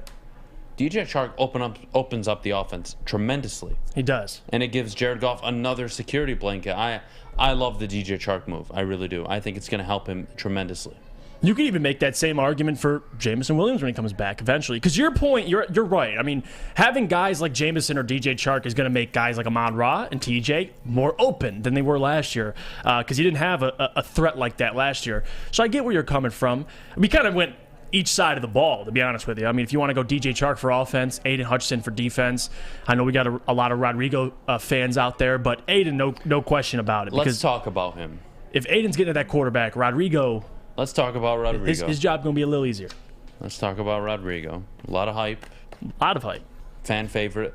I believe the second most jerseys sold are his jerseys at the moment, correct? Yeah, the second most requested jersey. Requested jersey, excuse me. It's not even, they can't even get it out to the public. So, think about this for a second. How much impact? Not if he plays all the snaps. No. Impact. How much impact can Malcolm Rodriguez have his rookie year? Well, he can have a lot of impact because he's going to be playing a lot. That's the difference. Like the Lions don't have, a lot of talent at linebacker. So Malcolm Rodriguez is going to have an opportunity to step in year one and play a lot of snaps and a lot of games. So for me, Malcolm has a chance to make a significant impact, but again, the expectations kind of got to get tempered a little bit because for me, he's a 6th-round draft pick. There's a lot he has to learn. But in terms of getting experience, that's going to be acclimated as the season goes on. So he's going to get better and better and better. So to answer the question, he can have a big impact this year because of how much he will be on the field for the Detroit Lions. But it's really just up to him and his learning curve. How fast can he adjust to the NFL? Because we know he loves to hit and he loves to be physical. But it's more so the football IQ thing. Learning plays, learning how to read defenses, learning the defense. So I think he can, Adam. Absolutely. In my opinion, there are a few elite linebackers, okay, in the NFL. Fred Warner, Darius Leonard, Demario Davis. Devin White. I'd throw him in there. I could throw Devin White in there. I'd also say Eric Kendricks. Yeah. Yep. And then probably some of the aging guys, Levante David. Mm-hmm. Okay. Bobby Wagner. Bobby Wagner. Yeah, that's he's a good little one. older, yeah. I guess if you want to call... I don't call Micah Parsons a linebacker considering he's an edge rusher, but You want to throw him up there, he can be He's there. like a unicorn. But where I'm going at with this is how much impact, like true value, are you going to get? Will he get a lot of tackles? Probably. That's his job. But what is he going to do outside of his job that's going to make him exceptional or an impact player? And that would have to be Forcing tackles fumbles. for losses, forced fumbles, dare I say 1 or 2 interceptions. Because he was good at that at Oklahoma State. So that's going to dictate the impact. Is he going to get 100 tackles? He'll probably do it. He'll probably do it if he plays all 17 games. That's not asking much. What is that, 5 tackles a game? 550, 7 times 85 tackles. Yeah, I mean, you're looking at 6 tackles a game. It'll get you 100 tackles a game or 100 a season. Someone just asked a question, and I want to hear your thought. Will Rodrigo's rookie stats be better than Patrick Queen's? And I wanted to look up Patrick Queen's stats. What are Patrick Queen's numbers? He had, in 16 games, he played every game. This is before the 17-game change. Yeah. So now in 17 games. In 16 games, he had 1 interception. He had 2 forced fumbles, 3 sacks, and 100 combined tackles. So that's a pretty good rookie season, I'll tell you that. And if Malcolm Rodriguez has that type of season, I'm excited.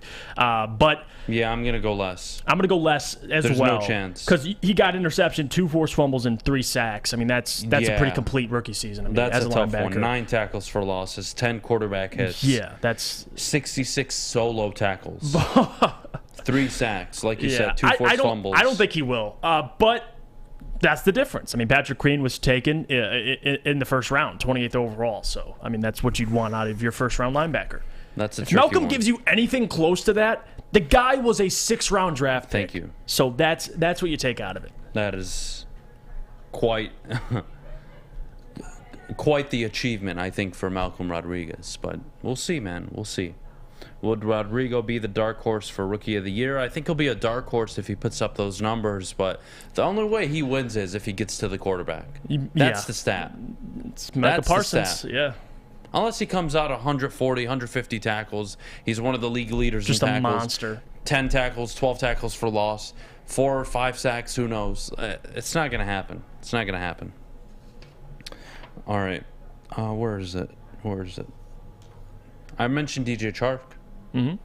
We've gone 2 players on defense, Aiden Hutchinson and Malcolm Rodriguez. There's one more guy who's a newcomer that I think is going to have a significant impact on this offense, and you brought him up. When Jameson Williams comes back week 6 or 7, depending on how long they want to hold him out, I mean, you cannot game plan for the Lions offense. It's already difficult enough now. You have Jameson Williams threatening over the top. You have DJ Chark, very, very, very, very capable of intermediate, probably anywhere from 10 to 17, 18-yard routes. Mm-hmm. You have Josh Reynolds available. And, of course, did I fail to mention Amon-Ra St. Brown? Oh, and TJ Hawkinson. Oh, and DeAndre Swift in the backfield. Oh, and that offensive line. When Jameson Williams comes back, I'm not going to put a number on his yards or receptions or touchdowns. All I know is, holy hell, game planning for the Lions is going to be a pain in the ass. Yeah, it will. Watch out for Jameson Williams when he comes back. I think another person to throw in, I love the Jameson Williams pick as well, but Kirby Joseph. And I'm not saying he'll have the most impact, but that's someone to watch out for. He led the Lions in tackles for 2 out of the 3 preseason games, if I'm not mistaken. Made some mistakes. There's still a lot of things, a lot of coaching that has to be done with Kirby Joseph. He's still very raw at playing the safety position. But if you're telling me you don't look at Kirby Joseph and see what he can be, because I do. We've been high on him since before the draft. We wanted him in the 3rd round. Got him in the 3rd round. So it ended up working out. But I really do. I like Kirby Joseph. He's always around the football. You know, he's been tackling, but I think he has an upside of creating turnovers and intercepting the football. So that's someone to watch out for. I don't know how big of an impact he'll have year 1, but that's a sneaky player to look out for, and for years to come. I think Kirby's going to be a serviceable starter for the Detroit Lions. So I'll just sprinkle him in on top of whoever on everybody we just listed, because he deserves to be mentioned as well. I like Kirby Joseph. I don't mind it at all. When we get back, quarterback comparison, Jalen Hurts, Jared Goff. You made a big scene about this after the show yesterday. Dude, I was hot in the hallway. So I'm gonna let you go. Okay. And you have it out. You talk whatever you want to say. It's your platform to do it. But we'll do that all when we get back. But before we do, Jeff, our good friends over at Big Boy. Yes, guys, for a limited time only, all new burgers and loaded fries at Big Boy. It's not just the Slim Jim, it's the Big Jim. They also have the chili cheeseburger. They also have the bacon blue. And how about upgrading those fries? They got the chili cheese fries, the baked potato fries, or the nacho fries. Satisfy those taste buds at Big Boy. Fellas, let's be honest. We like things to be easy. We like simple stuff, like sports 7 days a week. We like things uncomplicated, like Lady Jane's Haircuts for Men. Open 10 to 8, 7 days a week. Walk in anytime. Sign in, sit down, watch your favorite team play, and before you know it, your hair will be game ready. Open 10 to 8, 7 days a week. Walk in anytime. Lady Jane's Haircuts for Men. It's wicked awesome. Life is full of hard choices. We're here to make one of life's biggest decisions as simple as possible. My name is Christina Gennari, and for over 20 years, I've helped hundreds of families buy and sell homes. We cover all of Metro Detroit and more, from large luxury homes to starter homes. We will work hard to make sure that you get the home of your dreams. So if you're in the market today or even thinking about buying or selling in the future, make the obvious choice. Christina Gennari, the obvious choice in real estate. Visit us at soldchristina.com today. We don't like to brag that we are the toughest sports network in Detroit, but we do have a guy named Darren McCarthy on our side. Lemieux and McCarthy, who've had a good knockdown drag up. There they go, right on the whistle. They were talking to one another. Woodward Sports.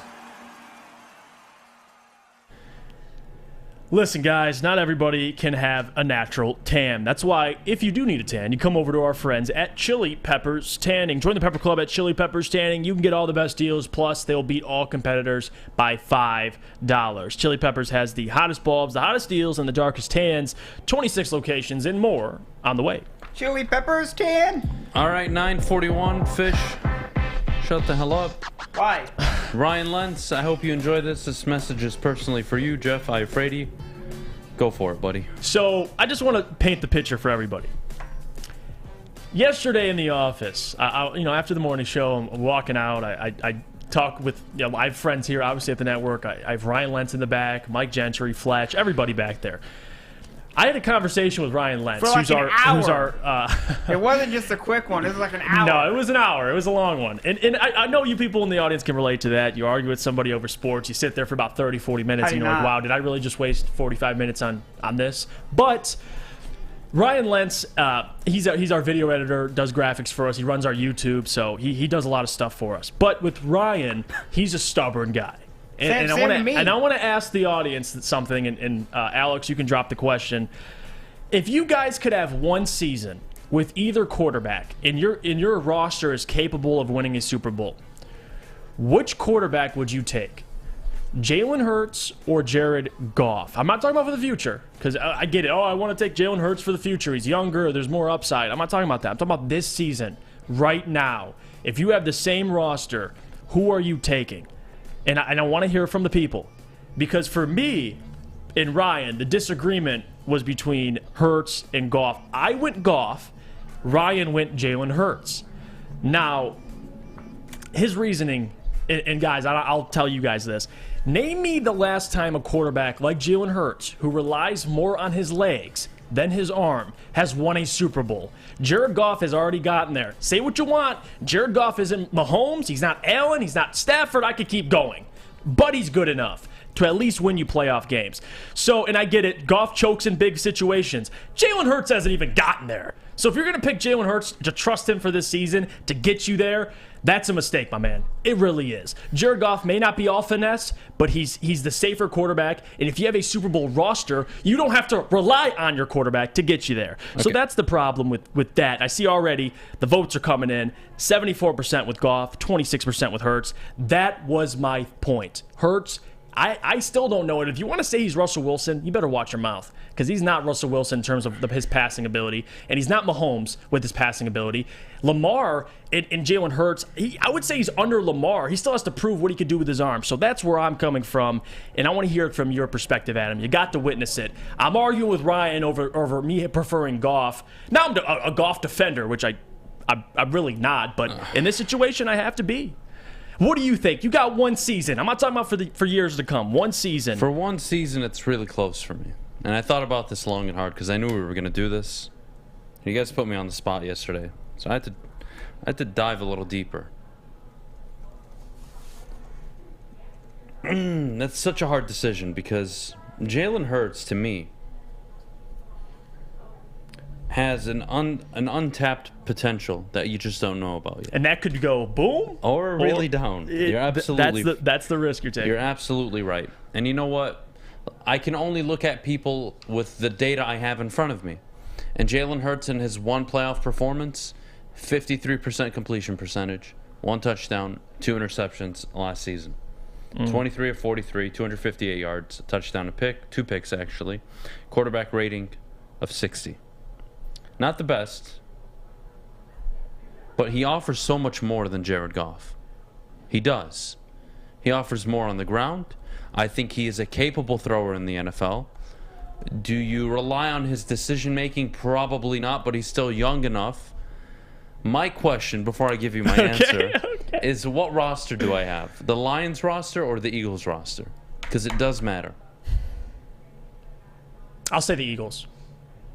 If I have because that roster, I think with the right quarterback is good enough to make the Super Bowl. Roster, give me Jared Goff. If it's the Lions roster, give me Jalen Hurts. Because of the run game. The offense really opens up with Jalen Hurts, but that's such a 50-50 answer, though, man. It's so hard for me to answer. Yeah. I don't have a problem with either guy. I really don't. Yeah, I don't either. But for one season. For this season, I'd rather go with Jalen Hurts because Jared Goff is coming off a sketchy season. Although I have been saying he's going to have a better season with Ben Johnson. Jalen Hurts did lead the Eagles to a 9-8 season last year with freaking Nick Sirianni as his head coach, with an offensive line that wasn't all that great, with relatively no run game for the first 10-11 games of the year. It's tough for me to take Goff over Jalen Hurts. If Hurts can have Goff's first 3 years in the NFL, what would you say? That's fair. That's fair. What would you say? And he hasn't, though. But he hasn't. No, you're right. Right? He hasn't. You're right. So, but if he could do, I'm just saying, and I'm not defending Goff, but what I am saying is I trust Goff more with a roster that can win a Super Bowl for 1 year. I trust him because he's done it. He's proven it. If you have good coaching, a good roster, Goff can win you games. It might not be Matthew Stafford. It may not be Josh Allen. So if we're going to go with a real Super Bowl ready roster. Like this roster's ready to contend. Yeah, I'll take the game manager, right? That's kind of where I'm coming from, too. But you take the guy that can win. But you like the ups. Yeah, I get you. That's a tough one, man. I get you. That's a tough one. And I think it's closer than people think. Let's see what the people have. 72% say Jared Goff. I think it's much closer than that. I really do. I think you're all biased. I don't want to write Jalen Hurts off as some scrub. I don't like Jalen Hurts, but I got to respect what he's done so far. Absolutely. And I'll agree with you there. But I love that the chat's chiming in. Thank you guys for chiming in. I love it because it's not just me and Ryan. This year we'll know more about not Ryan Lentz, excuse me. We'll know more about Jalen Hurts. Yeah, all right? Will. This is the year. This is the year you'll find out everything you need to know about Jalen Hurts. So let's leave it there. Find out if he's a franchise quarterback. Absolutely. All right, coming up in just a few minutes, mailbag time. Start getting your questions in the chat. But before we go, Jeff, our good friends over at the Academy of Warren. Yes, guys. Are you interested in expanding your career and making a difference in your community? The Academy of Warren is for professionals. They have professionals. They have a passion in working with students in the K-8 department and more. Please, for more information on how to apply, call them at 586-552-8010. We are the Academy of Warren. It took exploring 50 different formulas and hosting countless taste tests, but we believe Gypsy Vodka is the smoothest vodka on the market. Don't believe us? Ask the owners. We're Mike and Adam Kazanowski with High Five Spirits Distillery. We're in close to about 1,200 locations throughout Michigan. We wanted to create a brand that was geared more towards freedom, love, adventure, and at the end of the day, we really wanted to tell a story that inspired other people to take risks, follow their dreams, whatever that might be. Hey, it's Scott from the Woodward Bet Show. It's Wednesday, one more day closer to NFL football time. Hey, we're ready. Are you ready? If not, make sure you come check us out at 4:30 at the Woodward Bets YouTube page. You guys also got to get over to that app store and download oddstrader.com. It's got live scoring, play-by-play updates, the best place to check all the odds of sports books right in the palm of your hand. But hey, Fun coupons. Let's not forget about those. That's what we're here for. Listen, Alec Manola's been pitching great. 2 earned runs in his last 20 innings. Sounds good to me. I'll take him against the Orioles. OddsTrader.com. Woodward Bets. Check it out. 3 NBA championships. Detroit fans were there. 11 Stanley Cups. Detroit fans were there. 4 World Series wins. Detroit fans were there. And that one Lions playoff win in 1991. Yeah, Detroit fans were there. Woodward Sports, where the fans are. And we're back here on the Morning Woodward Show. 9:50. Let's get into Mailbag. We'll start with one funky Lions fan in the chat. Adam, why do people act like Hurts is Michael Vick or Randall Cunningham? Here's a hint. He's not and never will be. Okay. I don't think that's the argument people are making, though. I think what people like about Jalen Hurts is he's a dual-threat quarterback. And that is a rare commodity in the NFL, and it's effective at times. True. If Detroit keeps it close, I will be impressed. I'm assuming you're talking about the Eagles-Lions game. All right, let's see what other questions we have in the chat this morning. Adam, what are you bringing for Fish's barbecue? I'm going to bring him a knuckle sandwich. He's going to shut the hell up. And a 5th of Gypsy vodka. No, he doesn't drink, unfortunately. No, well. Unfortunately. Jeff, who's your favorite Piston of all time? That's a tough one. It's between 2 players. Probably either Joe Dumars or Rip Hamilton. Those are my guys. Because I'm a 2-guard. That's what I played. So for Rip, I liked his game a lot. I do have a Chauncey Billups jersey in my room, but Rip Hamilton or Joe Dumars. I dig it. I love the 2 guards, man. Those are All my right, guys. Jeff and Fish, what is a worse take? Braylon saying Bama won't make the playoffs, or Adam saying Baylor is a top 10 team? Oh, P.S. easily Alabama. BYU is going to win by 10 on Saturday out in Provo. Jesse, I have a lot of money on Baylor winning that game. So It's easily we'll see. Alabama. It's not even close. Give us your reasoning. I think Alabama's like the best team in college football. They've always been. They always will be. Until I've seen otherwise. Fish, I love you. God bless you, Fish. God bless you, because you're preaching facts. Alabama's not missing the playoffs. No. So which one's crazier? My take or Braylon's? No, the Alabama missing the playoffs. Personally, I think that's crazier. And I love Braylon, but no, I don't see that.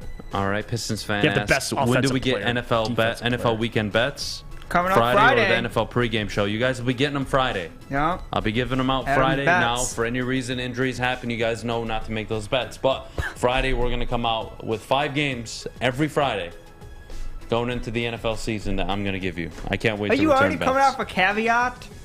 What is it? You're already coming off a caveat. You're saying, oh, well, if people get injured, then don't you make dumb the bets. fuck. Yeah, you dumb fuck. Because if Matthew Stafford gets hurt on Saturday morning, oh, you're done. You're going to pull the bet, you jackass. Then don't make the... Shut the hell up, People Fish. are going to bet your bets on Friday. Shut the hell up. They're going to see your bets. Mute They're going your to mic. copy and paste and bet up. And Mute they're your going to be mic. like, well, Shut you the hell dumb up. fuck shouldn't have picked Matthew Mute your Stafford. mic. Mute your mic. Shut the hell up. Adam, I thought you had bad knees, so why are you hurting more? Even if wait, what? Name JJ. For a 19. God damn it, Jesse. Shut the hell up. God damn it. Oh, I love it. Let's see. Questions that we have in the chat. BYU has dad strength. BYU is a freaking joke. Stop it. Don't talk to me about BYU. Fake football program. I mean, they're top 25 every year. That's Fish, about shut it. the hell I up. love your BYU hate. It's I the hate funniest thing in the world. BYU is up there with for me with Notre Dame in terms of teams I just don't like. Okay, but Notre Dame actually wins. What have they won? They've won a lot of games. They win 10 games every year against pretty good teams.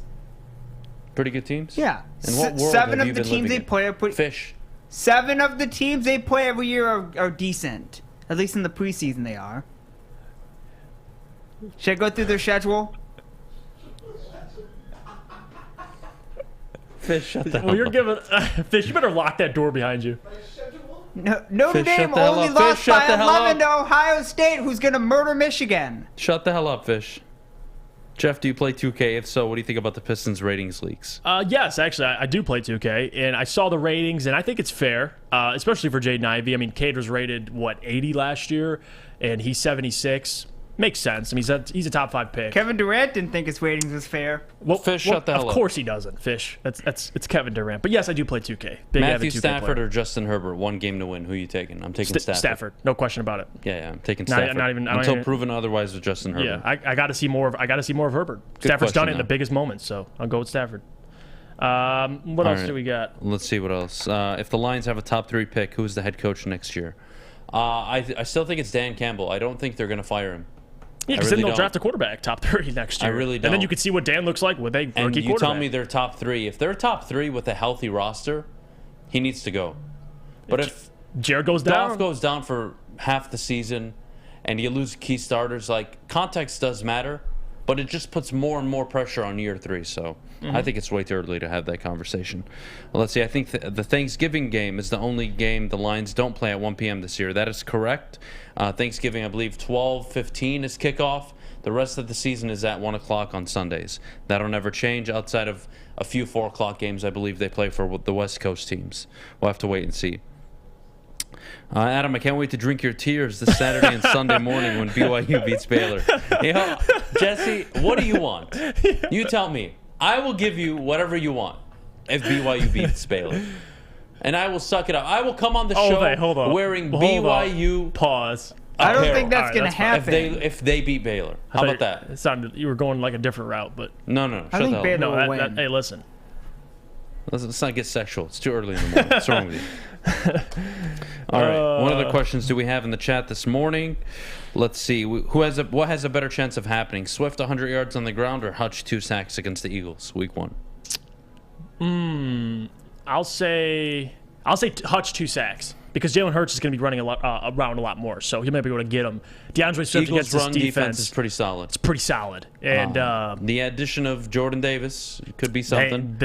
I would say Hutch 2 sacks. I got him at least 1 sack. I would lean Hutch 2 sacks. I say too. book it for 1 sack. If he gets another one, I won't be surprised. I think 100 yards on the ground is going to be difficult. Definitely. It's going to be very difficult for DeAndre Swift to pull off against the Eagles week 1. Maybe both can happen. Who knows? Let's see. Any other questions we have that I'm missing? I could have missed a few. Excuse me, guys. Give me 1 second. I'm going to roll back through here. I think the Packers game is still TBD. That'll be a 1 o'clock game, guys. I promise you. To end the year, I'm pretty sure it's still a 1 o'clock game. Unless for any reason the division title comes down to that game. Then it might be flexed. You never know. But as of now, all of their games are not in prime time outside of the, outside of the Thanksgiving game. That's it. Adam, I want you to shave BYU into your chest hair. Deal. That would be legendary. Deal. Do the show shirtless with the BYU on? Yeah. All right. Book it. All right, let's do it. I'll shave BYU into my chest hair. Am I going to have to remind you on Sunday? No, you're not because you're gonna do BYU aren't going to win, and I'm not going to worry about it. Or that. Okay. Is Philly -4 a safe bet? No. Lions were one of the better teams against the spread last year. They're at home. I think if the Lions lose, it's going to be by a late field goal. It's going to be a really close game. I think 4 points. You got to give it to the Lions. You got to give the Lions 4 points. 4 points that game, Weiss. Let's see, Adam. Are you going to do a parlay for Sunday? If so, what is your favorite one?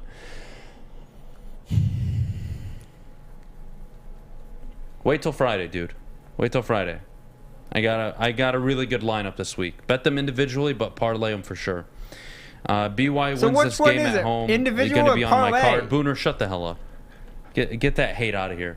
BYU is not winning, Booner. Booner coming in. Up. Look at that. Get that Said crap book out the of here. chest hair. BYU, book it. Yeah, if the Eagles win, it's going to be late, and it's going to be a really close game. I don't think the Eagles are going to blow out the... I don't think they're a touchdown winner. No. I don't think the 4-point winner, not even 5-6, doesn't matter. I think 3 points at the most. Give me the points for the Lions week 1. Let's see. If the Lions don't win, what stat would make you remain hopeful? Turnover and... Maybe if they run or pass the ball. How they throw the ball week 1. Yeah. I'm curious. We'll see. Also, They got a good secondary. defensively too. Like if they give up 45, I mean, yeah, I'm probably changing my outlook a little bit, but we'll see.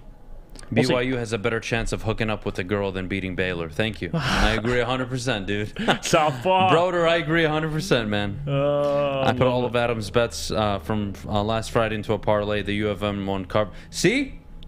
Guys, bet them individually. Please trust me on this. When I give you 5 bets, bet them all individually. Because I'll hit 3 out of 5, 4 out of 5. Last week, 4 and 1. So be very careful. No, you're right. It wasn't. That's what I was saying. The Lions went something like 12 and 5 or 11 and 6. Yeah, they were a playoff team. I think 10 and 7 was the number. They were a playoff team. I think against they were the spread. 10 and 7 against the spread last year. Yeah. But that's it for today's show. Appreciate all of you for tuning in. We'll see you tomorrow. Football officially back tomorrow. I can't wait. We'll see you on a beautiful Thursday morning. Make sure you go check out Big D Energy. Make sure you go check out Armani and Edwards. Armani and Edwards at 2 o'clock. And, of course, the heavyweights at 5 o'clock. We'll see you all tomorrow. Thank you for tuning in. Make sure you like the video before you leave. See you later. More football. Enjoy it. How do you not?